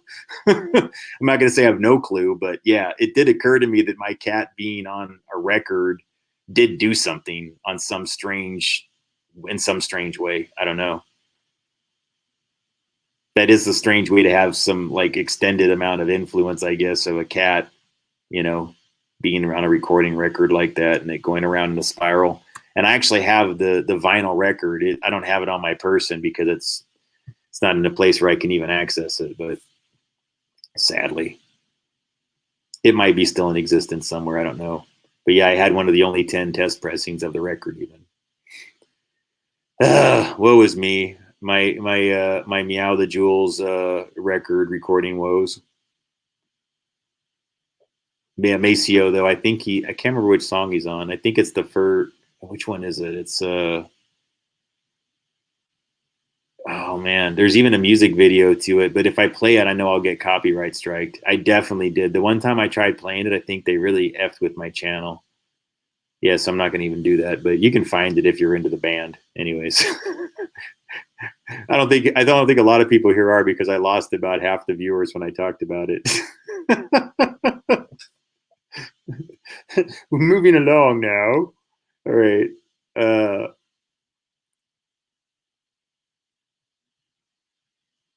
Yeah. Tracy says the blanket isn't very scratchy. It's not like she thought it would be. I agree. Yeah, the nice thing about those blankets is that they don't get you too hot and they don't get you too cold. Like if it's like roasting outside, that blanket won't be the thing that makes you worse. Like it's not going to make you hotter. It'll probably be like a cooling blanket. And if it's super cold outside, it'll keep you really warm and toasty. It's just bizarre the way that material works that way. That's a wool attribute, I guess. But I think it's because of the way it radiates human energy, and that's part of why it is so good at the either heat transfer or cooling of the body. It's just doing whatever it takes to keep you regulated, which means that it kind of reinforces the idea that it's a healing thing. That's all. So, God, that's nice to know, guys. I've heard nothing but good things about the blankets left and right. It's just like it's like the best news to hear. And it's probably the thing that makes me feel the best out of it. All the news that I get, it's when people tell me the blankets worked for them. I think if nothing else, guys, like if you did nothing for me and you only did that and said, "Hey, Gabe, the blanket worked," I'd be like, "That's a gift in and of itself." I promise you. Everything else that everybody does is nice, though. Trust me, and I do appreciate it. It's just that was the one thing that I think out of all the time that I've been doing this work, that that it felt like there was something meaningful, going on there. Because it occurred to me that it is kind of an abstract concept that if somebody does understand what they're doing, that it's more powerful. That it's a transition between something we know is physically true, that wool does a good job at everything that I just said, but if you can begin to understand the brain and body electricity, body voltage, and plasma, bioplasma recirculating into your body component of it, then you'll understand that you're healing yourself. You're doing something that's self-healing. You're using your own plasma field to reinforce your plasma with your plasma. Then you're kind of vibrating illness out of frequency, and you're bringing your body into resonance with its own plasma field instead of something external that's taking it over. And you don't have to, guys, but I'm telling you, like, if you understand this process of what you're doing, I do believe that it makes it exponentially stronger. But don't obsessively focus on it like I'm thinking it into frequency. I'm thinking into frequency. Do the opposite, actually. You don't even have to think of it that way unless it helps you as a visual exercise to actually see them floating into your body and healing you. That's useful, right? Some people even call that, they use a term for that called like psychic surgery. That would be like a form of self-psychic surgery, I guess, where you're actually seeing your plasma, and seeing it go back into your body and healing your own body. I mean, you can do that as a visual exercise because it's meditative in nature and you're pulling yourself into that visual field that's in the back of your mind. That right there would be an effective way, even if you're just thinking about something else entirely. But I think it would just make it exponentially more powerful because you're actually visualizing it from the metaphysical into what? The physical, which will do what? Think this through a little bit. See, once you understand this part, you're going to learn that these people put hexes on us over and over again that we can break, and that we don't have to stay stuck in this. None of us do. There's all kinds of things that we can do, but again, I'm not dismissing what these industries have to offer, and I'm not saying that it's without merit. Obviously, we all need each other, okay? But what I'm telling them is to understand the value in what I say too, and the value in the things that people that I work with and have worked with are talking about as well. And that, these things are very, very effective. They do work. And I can do things that prove it, within the realms of, measuring and then, seeing, okay, after a person does a treatment this way, how does it change their biofield, for example? And then after doing the blanket treatment, does it continue to improve? Things like that. I mean, you can do those on a daily basis to see if it changes your biofield. And that if you draw a correlation between your wellness and how your biofield improves or otherwise, then yeah, I mean, that's one correlation that you can use as tangible evidence to say that something you're doing either does or does not work. I find that that's good for me. It's something I've been using for a few months now, or well, 2 months now, I'd say. Yeah, pretty close. Almost 2 months now I've been using it, and I'm really impressed. I use the GDV camera by BioWell, and it's something that I'm trying to get more case studies done as soon as I can. I'm really I really need to get some done as soon as possible, and I'm trying, if I can, I'm trying to get those done this summer. I really don't want them to go anywhere past this summer before I get like a whole series of case studies. And then what I would like to do is present them in a video format, as well as the reports that I'm going to be doing as formal. I'm actually doing formally written case studies involving GDV systems that I'm going to be submitting even to the people that manufacture it, relative to things that I'm studying, on myself. And then I'm going to be looking for environmental studies to do and things like that I could submit as well, to prove that these energy fields exist and that I've used a device to demonstrate it and things like that. And then hopefully I can start, doing more things within that system, because I really do believe in it as a system of validation, at least validation and measurement layers that are previously misunderstood or unavailable to us.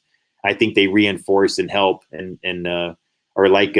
again, we know that you can take a scan of your skeleton, and we know that you can take a look at somebody's face and kind of go like, well, are they all right? Are they healthy or not? Or, oh, you look pale, or you look, or you look, like a different color. Your skin's blue.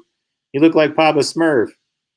Have you been drinking colloidal silver by the bucket? What's going on with you? Things like that. That's another validation layer. But what about the biofield? How do you measure that? Well, that's what this camera's for. So there is a trinity of human energy. And when you don't understand that you have that working for you, then what I'm telling you now, it's harder to do. So congratulations, ladies and gentlemen. If you're here, then you get it, and you already have the tool here to make that blanket work.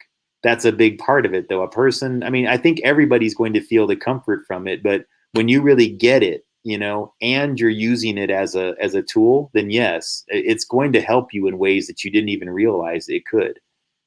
As weird as that sounds, man. I know, like, guys, we grew up on Peanuts to go like going, really? You're supposed to like leave your blanket behind after a while, man.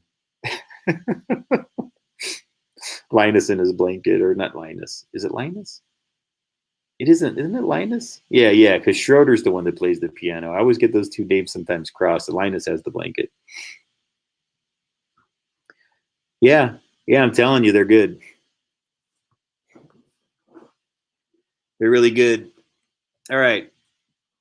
So I'm going to do some material on, and I already took way too long to get to this. So I'm going to show you guys some of my material on maps and energetics here. Hopefully I'll have time for it still. And there we go. So let's see here. This one's 21 minutes, 16 minutes. Let me see here. 18, 8, 19. Wow, these are really long, guys. I gotta narrow this down to because I'm not gonna play all of these. I'm trying to think of which one out of all of these will be the most beneficial right now, because again, maybe I'll do one or two of these.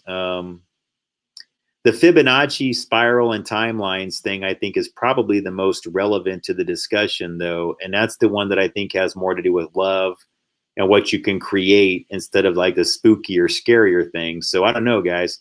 If you want to, what I can do is I can show you one thing on like the Zach Bagans Demon House and like why that's actually a thing. That's only 8 minutes. And then I can show you the one more about love, the Fibonacci spiral and timelines, and how that you can build things into physical reality, that way. And so again, this one is doesn't have that much map data on it. It's a lot more lecture based, but some of these actually, I have a lot of things involving maps, like George Soros's house, Washington, D.C., Moscow. Some of the Preston Nichols data is inside this one too, which is kind of interesting. So I don't know, guys, if you're interested in me playing any of this at all, or you wanted me to explain any of these materials in greater length or anything like that, I can do it by request. But I wanted to talk about like what we can do with our, so like the blanket thing is just one thing. All right. I know I said I was going to do less lecture, and more of the video, but hey, what I mean to say though is that what can we do to actually change things? You know, like the blanket is one sign of a way you can kind of help yourself with that, but you can take that same method of thoughts become things and apply it to energy lines and locations. You can balance energy at locations with your body. And especially if you can do things if it's an aggressive energy environment, and you can change it to some degree within your own body, like your surroundings, for example. Some of these locations that I go to, I'm just telling you, like they have a menacing energy. They kind of rumble, and you can measure it. Like the places actually will rumble. They have a really weird magnetic resonance sensation to them, and it's sometimes off and on, and sometimes it's consistent. And I don't know who all feels it in every case, but I can actually attach energy signatures to it more often than not. And I'm also saying to people that there's ways of taking some of the psychotronic effects out of these locations that I think may encourage people into darker behaviors. Not darker, but just negative, feeling more depressed, feeling more angry, tending to be more cynical, things like that. Yeah, I think that you can actually change those things as psychotronics, and using the plasma field within your body to actually change things around you. And, people tell me these things all the time. I'm not sure they're ever understanding the process of what they're doing, but they're doing this.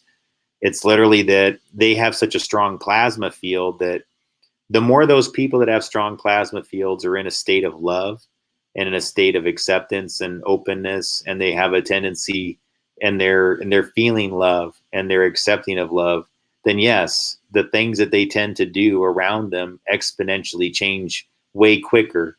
They change everything. Those people, others, it's strange, like others begin to want to do things better because these people are doing things, or at least expecting them to be better. And I think that's a big part of this spiritual battle, is getting the people that have that effect on others that's very positive to be very self-focused and negative, or in many cases, I guess you could say demonic or possessed, or in what I call the diva or man cave syndrome. I talked about that a lot a few months ago, where they really want people into states of unhappiness, or of where you're in these sort of pre-assigned, very generic roles of materialism, where, and again, we've seen this a lot on reality television shows, guys. I'm as guilty as the next person, as critical as I am. I watched that shit a lot for, I don't know, a couple years back in 2012, because I was unemployed, and I was staying with some relatives and watching television with them, and they watched those house hunter shows all the time, man. And I'm telling you, it got to the point where by the time I saw a 30 Rock episode where Tina Fey was like, she made a joke, actually. She's like going, no, I think I'm going to sit at home all weekend long and yell at the people on House Hunters, and yell obnoxious things at the people while watching House Hunters. I laughed my ass off, because that's pretty much what I was doing for like a year. I was like going, oh, shut up. Like, oh, yeah, that's not enough house for you, huh? Or yeah, like this, like I think they're like starter couples, man, where they're like they're going here, like getting these freaking like mega mansions and shit like that, like going, well, I don't know if this closet's big enough for me, or like, like you, like I'm having this closet, you can have that man cave downstairs. He's like, yeah, I'm taking the man cave downstairs, and you can have these closets up here. And it was always the same thing every episode, like it was to the point where I just felt like I was ready to go with the laugh track that was the making fun of it track thing, like the Mystery Science Theater 3000 thing, where I'm just like going, yeah, okay, wait, here it comes, guys. She's about to say this closet is her closet because it's got to fit all of her things, and you can have the smaller closet. Watch, she's going to do it. She's going to do it. She's going to do it. She's going to do it. And then, of course, it's like going, you're taking that one. It's like, you see, guys, I told you it was coming. Anyways. those shows were just like, I hated them. But, you know, again, you hate them, but you're sitting here watching them.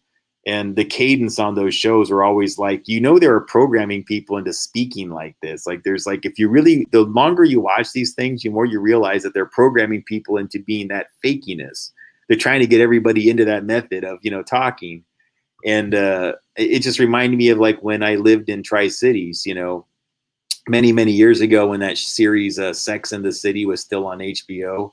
I'm telling you, this town was pretty small back then. It's gotten bigger since then near the Hanford Nuclear Reservation. But when that show came on, I was just like, seriously? You're all going to get together in groups of 4 now and act like each one of you is a representation of the characters on that television show? Is this some kind of ritual that you're all doing? Because it seemed like this started just to happen. Groups of 4 women all being friends and like each one going like, well, she's like Samantha and she's like this and she's like that. And I'm the one that's like, yeah. And it's like, and none of you have an original personality. Is that what you're telling me? That each one of you is just exactly like one of these Sex and the City characters. Okay. All right, whatever. Okay, well, fine. I'm going to go find somebody who has their own personality and doesn't like obnoxiously impersonate 4 HBO characters. Okay. Like, what? I don't even understand that. Like, why was that appealing to you? Did you really just want to be like some cookie cutter of like some television show character where each one of you is like, well, I'm the vampy one. Well, I'm the reserved one. Well, I'm the slutty one. Well, I'm the, you know, it's like whatever they were. Like there was all these different like different forms of of extremes of behaviors that each one had and everything like that. No offense with the wording there, guys. I mean, it was kind of like their own language. So, you know, anyways here. So no requests on the maps things, folks. Nothing. No feedback on that. Okay. Let me see here. Let's see. No, I don't want to go dark with like that kind of crap. So I can do. This one's about energetics and MK ultra high frequency. That might be a good one to do because that actually discusses frequency relative to the energy lines. But I don't know, getting into Scientology and Mormonism might be a bit controversial tonight and welcome in some trolls. So that I'm not sure.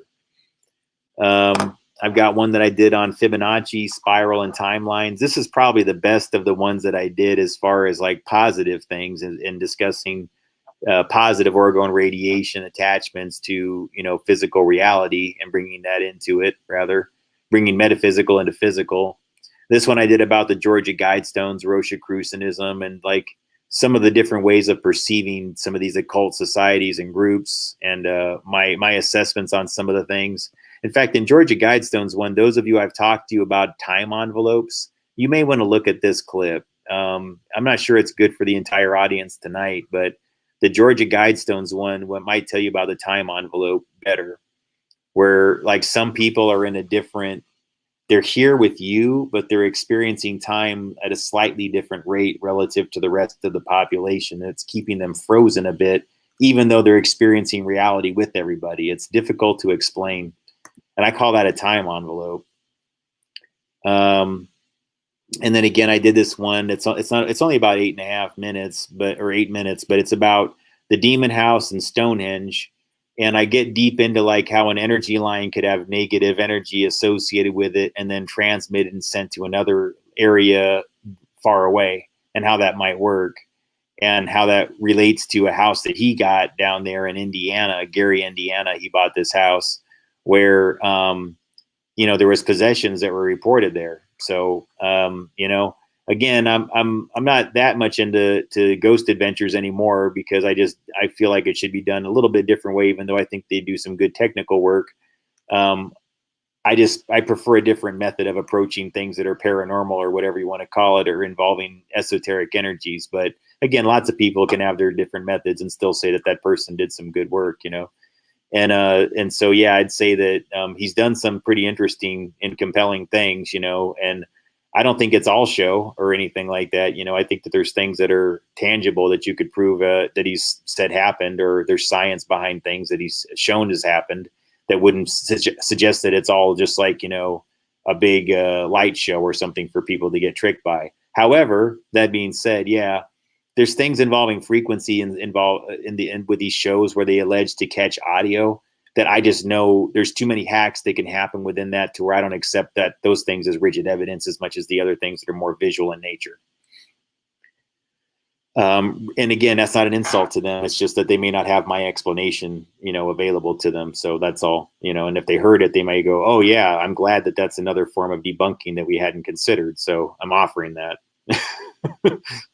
Real Genius, Sacred Geometry and Math in Hollywood, Esoteric Clues or Predictive Programming. That's when I had my own weird things, because the movie Real Genius actually has GPS coordinates listed in it. And then when you follow those GPS coordinates, it takes you to a town called San Jacinto. No, an address, excuse me. There's an address in it that when you punch in that address, it takes you to San Jacinto, California. San Jacinto was a song sung by Peter Gabriel. When I got to San Jacinto, which is a song by Peter Gabriel, I found my birthday in the highways that crossed in San Jacinto. It was literally the two highways formed my birthday. And I'm like, this is some weird shit. And things like that were happening over and over again out there in that region, especially. And that region's heavy with Mormonism. That there's a Church of Scientology, I think, base or headquarters pretty close out there near Hemet, things like that are going on out there. So I know there's something esoteric with the geography that they're all tapping into. And I did another one involving maps called the George Soros Decrypt. This one has all my decrypts on Washington, D.C. relative to Moscow, how they're 33 degrees apart. I show things involving Preston Nichols, the town of Cairo, some of the other map data. I can't remember what this one was all about, but I do show you how the George Soros mansion connects down to this area in South America near Mexico, where there's this big devil, island looking thing with its arm stretched out. And I look at it, I go, you guys tell me what you see, because that looks like a big devil with horns and hooves and everything like that. I couldn't believe it, guys. I was like, really? That's what I found when I followed the line all the way down. That was trippy, but I try to, again, guys, I'm not trying to go dark on you here or anything like that, but I do find these things, and it's not my imagination. And then there was the Secret Societies, Grid Energy and Occult Practices, 33 and 213 degree connection, and Stonehenge. And that's when I get, again, I like playing that one because I have a lot of the maps involving Astoria Column and a lot of the other weirder things that, have gone on. But the only problem is that I think there's times where I don't know, because I was kind of spooked out by the things that I was learning. I wasn't seeing the humor in it yet. I was like going, well, I hope this ain't something demonic. I'm sorry. I'm kind of scared of this. I'm really spooked out by it. So it's done from that kind of an angle where I'm telling people guys, I promise you, I'm not some kind of weird antichrist. This is just some weird things that I'm experiencing. Okay. I don't know what it's about. And now I don't think things like that. I just understand the way energy flows and about how this all works better, And so none of it seems like demonic or satanic or anything, except for the things that genuinely are. I do run into things that are in fact rooted in Satanism. So I'm not going to tell you that they're all innocent or anything like that, or all the things out there that are all glowing. No, Astoria especially, guys, it's filled with Satanism, and it's always known to be a Shanghai town. So Shanghai being kidnapping and human trafficking, but it's for labor. They steal people for labor and take them to other countries. And it's had a history of doing it going back generations. I mean, pretty much as long as it's been a dock town, it's been known as being a Shanghai town. So,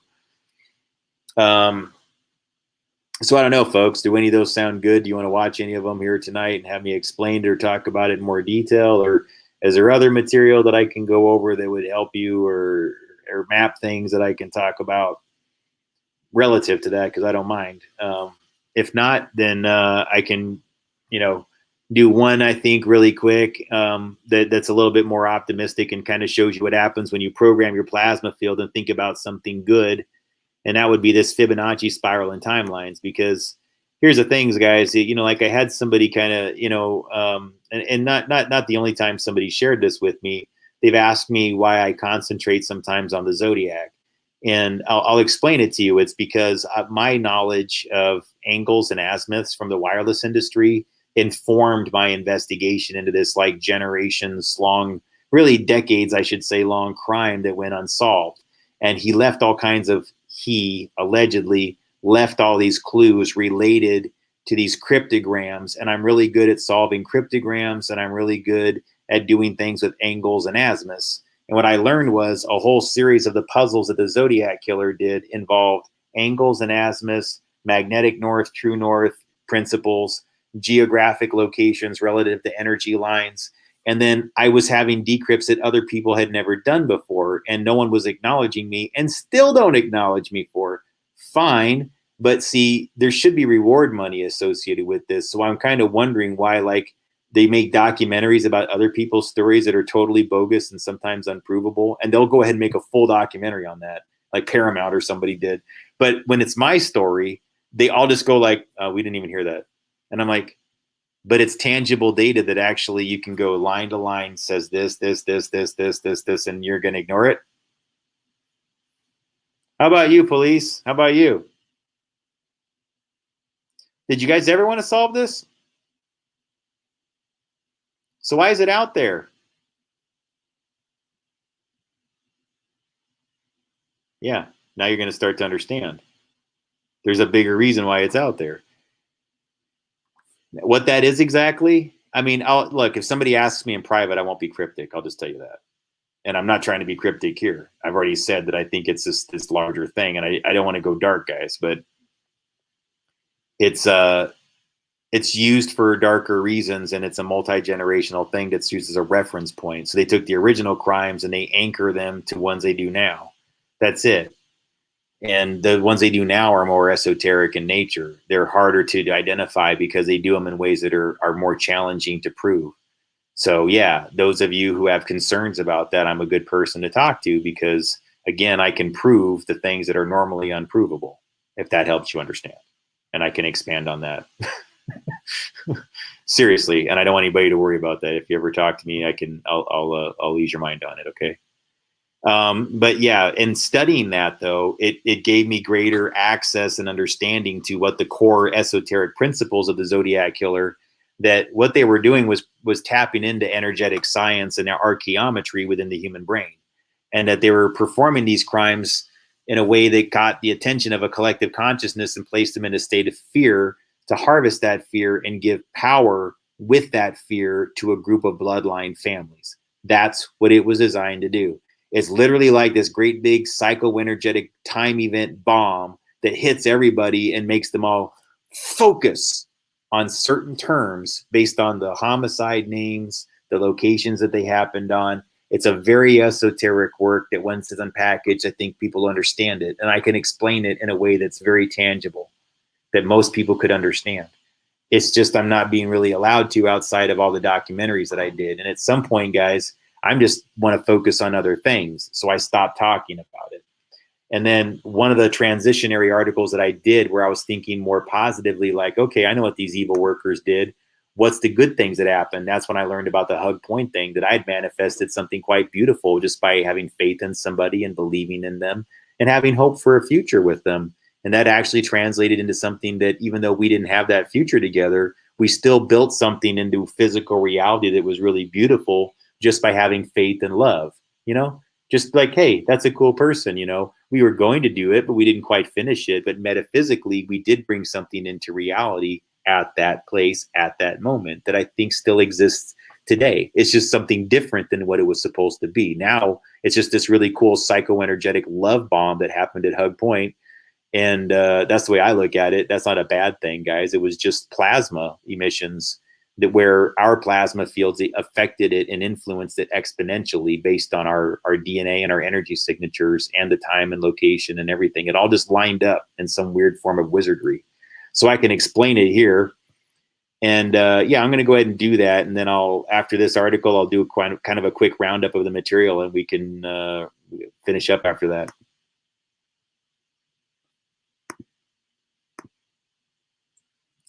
Hello, everyone.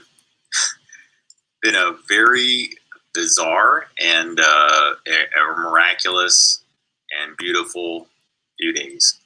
No matter how weird things get, or how seemingly negative they seem to be, or how whatever, I can't even I can't let any normal factors even bother me right now, because let me explain something to you. When you learn a science-based concept, something involving math and science and the nature and the origins of man and life and everything. It's almost like it doesn't really matter what's happened up until now. And I've been trying to explain to this audience things that I've learned about angles and azimuths and energy lines and grid lines and matrix lines. And I'm getting so many things right now that are so humorously self-evident that there's no possible way anyone can deny the science of this, that it's just had to make me laugh multiple times. And if you knew the kind of things that were going on when these realizations happen, I'll explain a little bit more here shortly. But at the risk of getting a copyright violation, I'm just going to play something for you really quick here. This is from the film Skin Deep. So when I first discovered one of these esoteric lines that basically ran from the Astoria column in Astoria, Oregon, out towards my birth home at 33 degrees, which is this magic number involving energy lines and man-made grid lines. I was watching this exact scene, okay? And this is a film called Skin Deep, directed by Blake Edwards. And I was crossing from Astoria column to Bothell, Washington, where I was raised in a neighborhood I was raised into. It was a passing at 33 degrees, and I was going across Blake Island. And right as this scene played,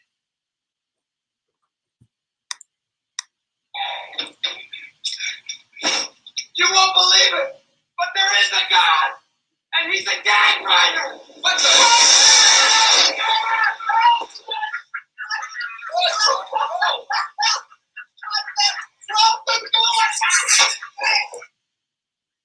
I mean, that happened, right? So I'm crossing the water, 33 degrees. There really is a God. Okay, let's get down to the nitty gritty of this, though, right? You know, math. What's going to prove everything I'm talking to you about? What's this all about? Angles, azimuths, sacred energy. Okay, sacred math. It's not sacred energy, but I guess it's sacred. Yeah, that would be appropriate. But let's talk about briefly the Fibonacci sequence and the spiral. Okay, I'm going to try to make this as quick as I can, but I know I'm meandering already. The thing I've tried to explain to everybody with why this is so relevant is because there's predictable factors within this spiral. Okay, so this is infinite. Think of this as like source energy, and it's constant. You don't know where this number really leads back to. Like, you're never going to find its origin. And this is going to keep going on infinitely, okay? So within this spiral, they mapped using grids, you understand? Blocks. So here you have, again, starting here, you have 1 by 1, 2 by 2, 3 by 3, 5 by 5, 8 by 8, 13 by 13, 21 by 21. What the Fibonacci sequence or number is effectively is you're always taking the sum of the last two. So when you start in the center of this spiral here, 1 plus 1 is 2, okay? 1 plus 2 is 3, okay? 2 plus 3 is 5, okay? 3 plus 5 is 8, 5 plus 8 is 13, okay? 8 plus 13 is 21, understand? Apply that to the spiral, 1 by 1, 2 by 2, 3 by 3, 5 by 5, 8 by 8, 13 by 13, 21 by 21. All right. Hopefully that makes sense. Now, timelines. How can someone develop a technology or just basically tap into perceivable timelines? That's kind of what I'm trying to get into when I'm explaining this concept, okay? Timelines. Your perception of time and space. What I've been discussing in my material, and hopefully you've kind of reviewed it up until now, but if not, go back, otherwise this won't make any sense. That basically what we learned a long time ago, and mystics have known for a long time, but our military was just learning, I don't know, decades ago, was that solid matter just doesn't exist. That we're just sort of existing in, I guess you could say, a oneness, a creation energy, an aether. I don't know what I call it lots of things, but when it's passing through a human, I refer to it as bioplasma. Some societies call it things like vril. Some societies call it chi. or prana. This is just life energy. Think of it that way. It's what has been typically considered unmeasurable and intangible, yet it's tangible and it's measurable. It just seems to be hidden from us here in the West, which is not going to be happening much longer, I can assure you. I'm just telling you, man, it's becoming so self-evident now. There's like no way of denying these things. That's why I've just been like, I'm just constantly like in a state of like joy lately. If you knew where this is all happening, it's just that I can't even get into it. It's just so bizarre. But getting back to the number, what you need to think about with timelines is even if that there is no predictability. Well, let me put it this way. Even if you don't know where time begins and where it's going to end, right? Nobody really knows. Within the infinite, there's predictable factors by simply running a trajectory line from this point to this point to this point to this point. What I mean to say is if you have enough data, okay, about what happened right here, and they've been collecting data progressively more and more, then it's simply a matter mathematically of having predictable factors, behaviors, data, locations, patterns, whatever, to know what's going to happen over here. And if you know what happens over here, then whenever this spiral comes back down around here, you're going to know. Also, same for this, right? Run your line, you're going to learn. Okay. What does that have to do with the angles and the numbers? Why 33? I get it. Everybody likes to draw negative connotations to 33. Ooh, the Masons. Fine, whatever. If that's your thing, you keep on doing it. I don't care. Yeah, the Masons use it, guys, but they're not the only ones. It's not only relevant to them. Case in point, long before the Masons ever existed, you might have heard of a place called Egypt. This is Gib. Sorry, this is how I got interested in the topic, was just because I was studying something in regards to ancient history, and that's kind of where my research is in the last few days, and specifically surrounding pyramids in Egypt. And I noticed this part here about where it says Gabe was frequently feared as father of snakes. One of the names for snake was S3-T3. Okay, so there's your 33, right?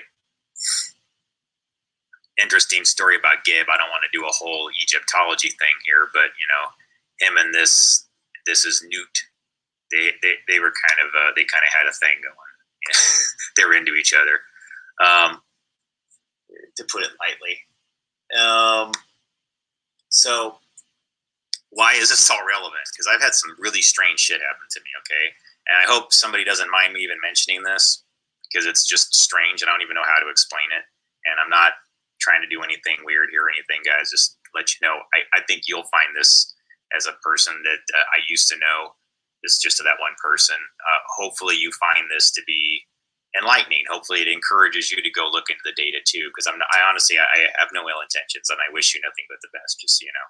I just think this is just one of those things where it's like, wow. So hopefully you appreciate this, and you know that it's just a sign that I care, and you know, you're always my friend. Okay. And I'll say that about anybody that's been in my life or whatever, that I've experienced a lot of things with, or I've had a large range of emotions with. I've had a lot of friends that I had great experiences with. I've had partners that I had great experiences with. So this is just to kind of give you an example of one that was particularly profound to me, where I can draw a connection between the esoteric, things involving Egyptology, pyramid energy, things involving esoteric angles, meaning the 33-degree man-made ley lines, things of that nature. Since the beginning of time, there's been people that have basically been manipulating or trying to do things within regards to human energy, earth energy, ionospheric energy, and that absolutely included the pyramids. Okay, so let's get into that a little bit deeper here. Closing out the Fibonacci sequence, which obviously has the 33s in there, right? 1, 1, 2, 2, 3, 3. So a 3x3 block. Okay. Remember what I said about predictable factors, right? Within that spiral, do I need to bring that slide back? I probably should. Okay, remember, within that spiral, guys, think of it this way. If you know what's going on with 3x3 here, then it's a matter of drawing to a precise square over here. So even though this is an infinite spiral, I'm just trying to explain to you guys that, you know, computers have figured this out. Even if you're still scratching your head right now, you must know this is amounting to something. Okay. Again, you have to know a little bit about what I'm talking about. You have to know what an azimuth is and an angle. So I'd suggest you go into my maps research if none of this makes sense to you. Go into that and I'll get more into detail about that, because this is going to be hard to read because I don't have the right kind of editing software and everything to do what I need to while I'm mobile right now. Okay. But this right here, just so you know, this is my birth. Mainly, well, look, I lived in a couple houses when I was a kid, just so you know, and then one was in Bothell, and I've talked about in my other material. That's lined up with Astoria. This one here is in Woodinville, which isn't that far away, just a few miles away. Okay. What makes this even trippier is yesterday I had this huge revelation about the way that there's an Earth alignment, and this is from somebody else's material. Like, I'm learning a lot from someone else right now, and it's such a gift. Right? Let me tell you something. I'm getting such schooling right now, I can't even begin to tell you. So I would not be learning any of these things if it weren't for some very brilliant people that are providing guidance and a lot of research that has already been done prior to me. And I'll be sharing more of that soon. The point is though, this is where I was raised, okay? Anybody who wants to follow along, I can give you the coordinates, because I think it's better if you can just sort of know for yourself, okay? But hang on really quick.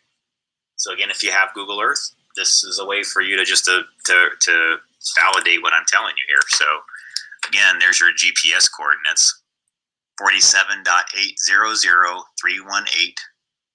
Okay, latitude minus 122.162651 longitude. Okay, and then there's my address up there. That was the home that I was spent. I'd say about 10 years in. So I was a baby when I was in Bothell, and they were waiting for this house to get built. Then we moved into this house, okay? And so what I've been doing is I've been tracking, like, because I'm conscious and aware that some of the places that I lived were on energy centers. I mean, nearly all of them from my childhood leading up until a certain age. Almost all my homes were on these energy centers, and that's a whole nother topic about why that happened and who did it. We'll talk about that another time. Right now, this is the happy time, okay? So what I've been doing is I don't just do this with locations like this, guys, because I'm aware that the Freemasons, like many are, they like to use the number 33. But what you'll typically find in conspiracy theory circles is that they always tell you that it's like the sign of a hit or a kill, or it's always a sign of something negative. Well, guys, there's groups out there that absolutely will tag 33 and do malevolent things with it, okay? But that's not really necessarily its intention or why its origins were. As you can see, there was a 33 that was used for this particular character named Geb, G-E-B, in Egyptology. So it obviously had relevance that predates the Masons. And so that's all I found, guys, is that whether you believe that their definition is positive, negative, or has some malevolent intention, it's kind of irrelevant. It's that it's not the only definition, you understand? So anytime you see somebody obsessing over a number and always applying a negative connotation to it, or saying that it must mean a homicide, or it must mean a kill, or it must mean a secret code or a deception, not necessarily. It is a sign, though, that there is sometimes an artificial grid line, an artificial ley line. If you don't know what a ley line is, just look up matrix grid, energy lines, grid earth energy lines. I've done a Twitter post on it not that long ago. It's absolutely a thing, okay? And the people that know about these types of concepts and understood vril, understood chi, understood prana at a deeper level, and how it has an interaction with the earth, they absolutely get it, okay? So getting back to this, so think about like your location in space and time is less that since space and time don't exist, then you're really just energy, and you're really accelerating, you're kind of floating around. And everything that you've applied as numbers and everything like that is really just a perception that you share with others. So really this is about energy, magnetism, what pulls you in, draws you out, what, clockwise, counterclockwise. That's just the way that I see all these things anymore. I don't even see it as good and evil or anything like that. Okay, just, All right, so getting back to the maps, this is where I was born. What these lines you see here are, that line goes 33 degrees. And this one goes in the opposite direction. So it's effectively wrapping around the earth. I run these lines where I just basically run a circle clear around the earth, okay? And I always start at these energy centers. So this one's going 33, and the opposite of 33 degrees, just add 180 to it, and you get 213. This line goes 303 degrees. Again, 33s, sorry, 33. And then the opposite of 303 is 123. So you're just subtracting 180 and you're going in the opposite direction. And those are your, I guess you could say, your matrix, your grid energy lines.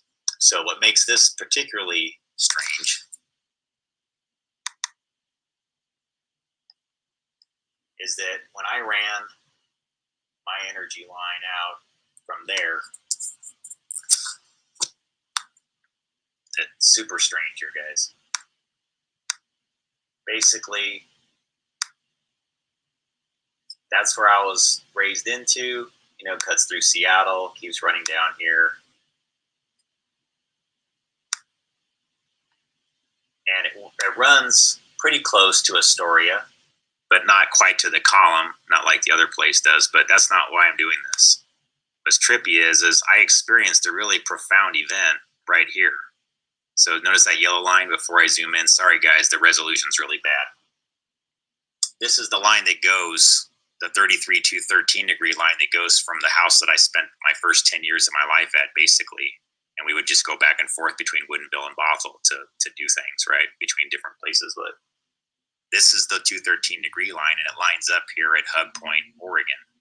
This is particularly relevant because I haven't just spent a lot of time on the coast here, in particular this place, but I actually got engaged there. Now, the relationship obviously did not last, and I wish that person and their partner very well because they're very nice people, and I respect them both and I care about them both. But I still have to share this because I don't know what to make of it. It's so strange that when this happened, it was a very spur of the moment thing. I've been planning this thing for a long time, trying to ask this woman to marry me. But I just pulled off the side of the road and did it specifically at this point, at Hug Point. It's really trippy. That's why I'm like, seriously? My birth home lines up perfectly on the 33 to 13 degree line to Hug Point? Whoa. I hadn't calculated this. In all of my years of doing map research, I never even looked into this. And I just discovered it. Now, the trippy part is that I'd already kind of known. This is going to be hard for you to see with this kind of resolution, but I'll do my best. Basically, Hug Point, if you pay close attention here, you're going to kind of notice it has a strange formation. I'll try to zoom in and show you. Kind of has a pyramidal shape, and the more you rotate it, the more you see it.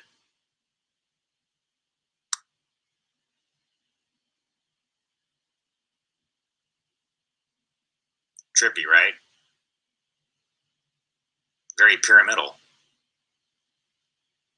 Sorry, I always kind of screw up my wording there. Pyramidal. But yeah, that's Hug Point. So you follow this down, this pyramid where Hug Point is, and then you go here. And effectively what had basically gone on is, you know, I'd had all these like things happen every time I was trying to do this, like interruptions when I was trying to. It's a long story, guys. Hopefully she'll find this humorous if she ever runs across this and everything. But yeah, I kept on trying to find the right time, and things just kept on happening. So this one day on the way back from this town called Manzanita, on a trip, that's where I was trying to do it, but it just didn't work out. And then I wound up pulling off this road, and I'm like, this is it. This is the spot. I'm doing it here. And I just pulled off this road, walked down this sidewalk, and went to a bench right there, right by this pyramid that nobody acknowledges as a pyramid. And maybe it's not. Maybe it's just something that I'm seeing on my map. Maybe you see something different. I'd encourage you to look at it, though. And it's trippy to me because when you look at where the line goes, when you zoom out, I mean, the line disappears because of the way the scaling is, but I'm just trying to get you to understand, like, that's, okay, sorry, here it is. That's the line from where I grew up. And there, if you zoom in, there it is. Hug Point. A pyramid. And this. So, folks, look, I'm not doing this to be, be like all romantic or anything like. It's not like that. Although there is something kind of beautiful and miraculous about it, because that was probably one of the most intense emotions I've ever felt in my life, was at that beach. It was super intense.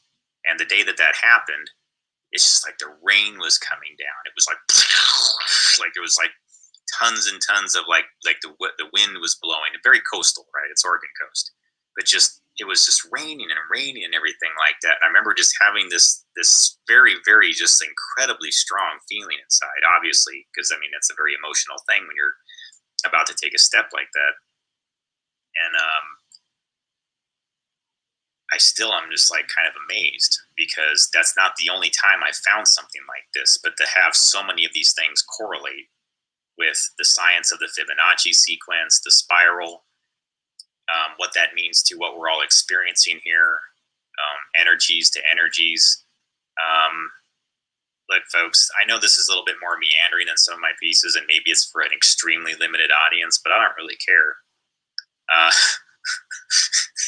I'm just, a lot of this, I found out about it kind of like yesterday, like the real science to the way this all works. And I can't even explain it all in such a short amount of time. But yesterday was 5/22. And so the origin of this address is 5220. That's the first part of the address, 5220 217th Street. BAG 217. 2 equals B, 1 equals A, 7 equals G, BAG. Backwards, that's Gabe. Okay, so opposite of where the 33-degree line is, which wraps around the entire world. So it's not really opposite as much as it's just living on a globe, like most people do. Then it's just mostly that you're talking about trajectory. So Gabe, big, Gabe, big. It's kind of difficult to explain, guys, but everything we experience is just vibration and frequency and energy. And so that includes language, that includes symbols. So all my research involving energetics and archaeometry, this very beautiful example really kind of proves it all out in this really miraculous way. And I can show you in your own way how this would apply to your own situation. I'm not suggesting to you that I'm special. I'm telling you that everybody's experiencing this. And if you can spend a little time with mapping software and learn how to run energy lines and anchor lines, then yeah, it's just a simple matter of, oh, by the way, if you want the GPS coordinates, hug point is 45.827826 latitude, and longitude is minus 123.954137. And that's the very tip top of the pyramid up there. And I'm just, I don't know what else to say, folks.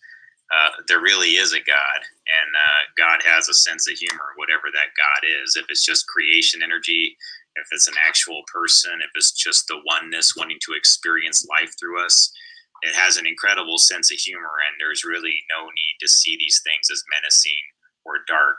They're beautiful and they're miraculous, and I hope you see it the same way. Have a good night. I love you. Yeah. I was pretty. I gotta tell you guys, it was when all that happened. It was pretty fresh in my mind. I was like, oh wow. I mean, especially like I really thought there was something like super miraculous going on with this weird energy. Still to this day, I know there is. It's just that at the moment, now I'm I like a lot more scientific about it. But at the time, I was like, yeah, isn't it amazing, you guys? But I'm still in awe of it. I mean, I'm in no less wonder of like how this all works, and I appreciate it no less. But yeah, at that time, I was like, I can't believe this. This has happened too many times. And again, at that time, behind the scenes, I don't mind telling you, like there was tons of thunderstorms going on, and it was really weird. Like if I gave you more details, like like what I was experiencing at that moment behind the scenes, like and where I was, it would make more sense to you. But I just don't do that here.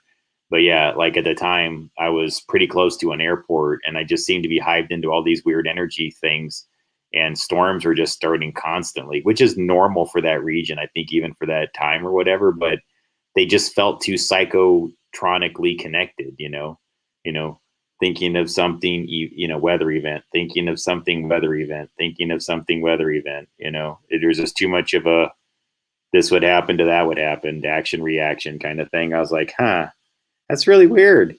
And then something happened, in that time frame that I won't get into or whatever. But yeah, it just, then it was a synchronicity that I was like, okay, now I can't deny it. That's too weird of a synchronicity. That added even more power to the whole event, where I just was like, okay, I can't deny that there's something to this energy thing, and what I've located is a thing. Now I just have to get equipment to prove it. But what a cool thing, right? I mean, the thing, a lot of times what inspires people to go out and to get test gear, like what it originally did for me, I was buying spectrum analyzers and EM meters. It was mostly negative things and involving like, I'm going to find this negative energy. And it's so strange how, you can chase after those negative energies until the cows come home. Let me tell you something, there's tons of them, and there's lots of different ranges of them that you can find and measure. And again, and here's the thing, guys, they're extremely easy to generate and send out there. So how much your time and energy do you want to invest? What I do is I've learned that that's a battle that I'm qualified to fight, but not financially, whatever you want to say. I really can't buy all the gear to do it the best way that needs to be done. And until I can, I focus on the things that I can do something about. And that's within the metaphysical. That's within using my own brain and my own body to bring things into physical reality that I wish to manifest, or the things that I believe in, or the people that I believe in. They're the ones that I reinforce. They're the ones that I send the plasma field to. And I think that they'll find, I think more often than not, those people do understand that when I appreciate them and I care about them and I actually do whatever, it does seem to actually benefit them, overall. I don't know what it is with that. I think there's almost something about the way my plasma field helps others more than it does myself sometimes, because I hadn't until recently maybe learned the art of doing this whole recirculating my own plasma field and focusing and meditating in ways that were positive to make that work for me. I think a lot of times that I was in a self-healing ability, I didn't have the tools ready within my brain, I think, to achieve that. And so I wasn't really putting myself into the mind state to say, like, yes, I'm regenerating healing energy, boom, boom, boom, boom, boom. This is my healing energy going back into me. Yeah, I couldn't do it. I couldn't focus my mind on that. I was too focused on the things that I was angry and upset about and that I wanted to change. And, again, that'll only get you so far. That motivation to change what's wrong, which is valid and it's valuable and it's needed, and I'm not questioning its relevance. But, that's a physical reality thing that some people are better at working at, and they should continue doing that to the best of their ability until they figure out the rest. And the people that have figured out the rest, well, then they understand it. They know what they can do through meditation, prayer, orgasm, all of it, whatever you want to say. These are the ways that people can actually manifest things into physical reality by amplifying their plasma field. Then once you know what you can do with your individual human machine, then you just begin to learn how that synchronizes with other human machines. Again, not trying to dehumanize us, but you do have a frequency-based machine that synchronizes with other frequency-based machines. If you don't understand this, then the process doesn't work quite as well. And that's why yesterday I was trying to get into the whole concept of the Ka and the Ba and the yin yang elements of it, and why it's absolutely necessary for people to take this into consideration relevant to, when you're talking about energies and everything like that. I think that if you're missing out on these components, in my own energy work, I was realizing that I just didn't have all the full range of everything. I've known this for a long time. I've reported on it, that the Ka and the Ba are important to gaining the full access to the influence and creating the balance within the influence. Otherwise, it tends to be more of a random and chaotic form of energy, and it can be a little bit more scary for the individual to manage. And that, again, what does that really translate to, except that men and women balance one another?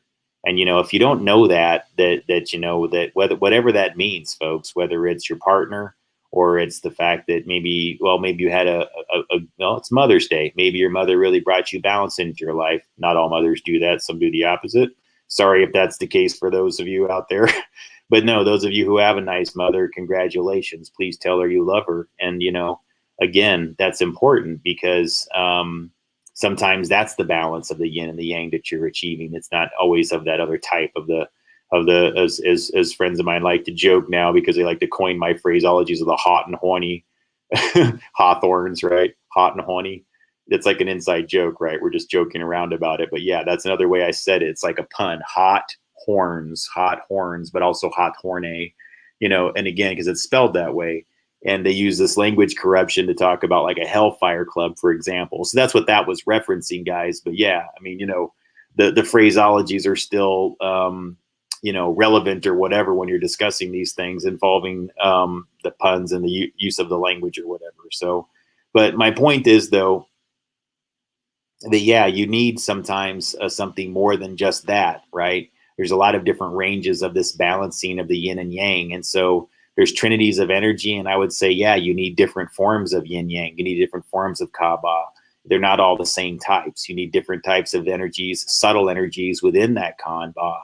And so, again, it doesn't always manifest itself into that, hot and horny thing. Sometimes it manifests itself into the mother figure, sister figure, if it's a man, or if it's a brother figure, father figure type person, that's more of that type of relevance to them.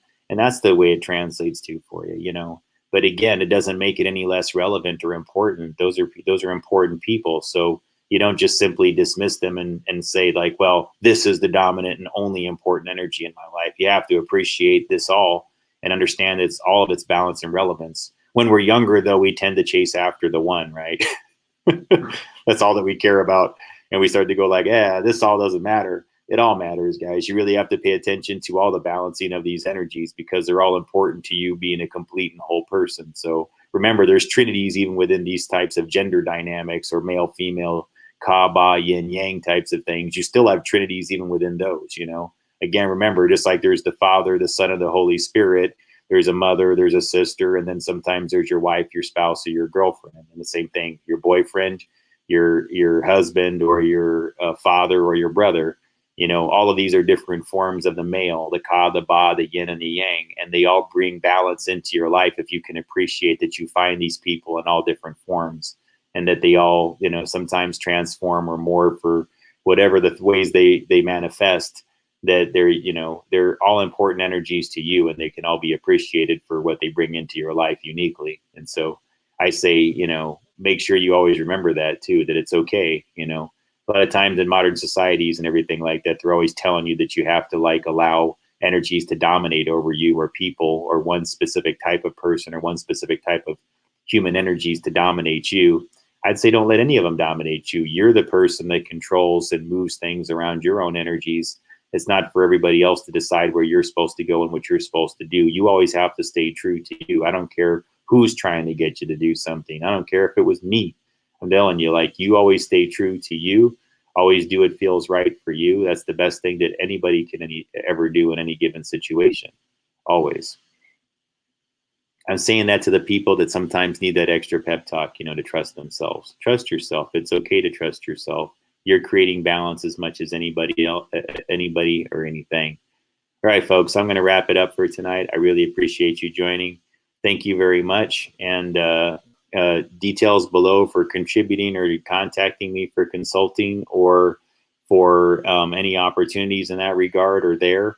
I appreciate everybody who does contribute. Thank you for all the comments and for the contributions lately. Anything else you guys can do to boost that, I would appreciate it. I have to do some changes soon, and I think that that's impending, and I'm going to be able to get something done here pretty quick. So thank you for everything you've done so far, guys. Really, have a good night, have a good weekend, and happy Mother's Day for you about to approach it.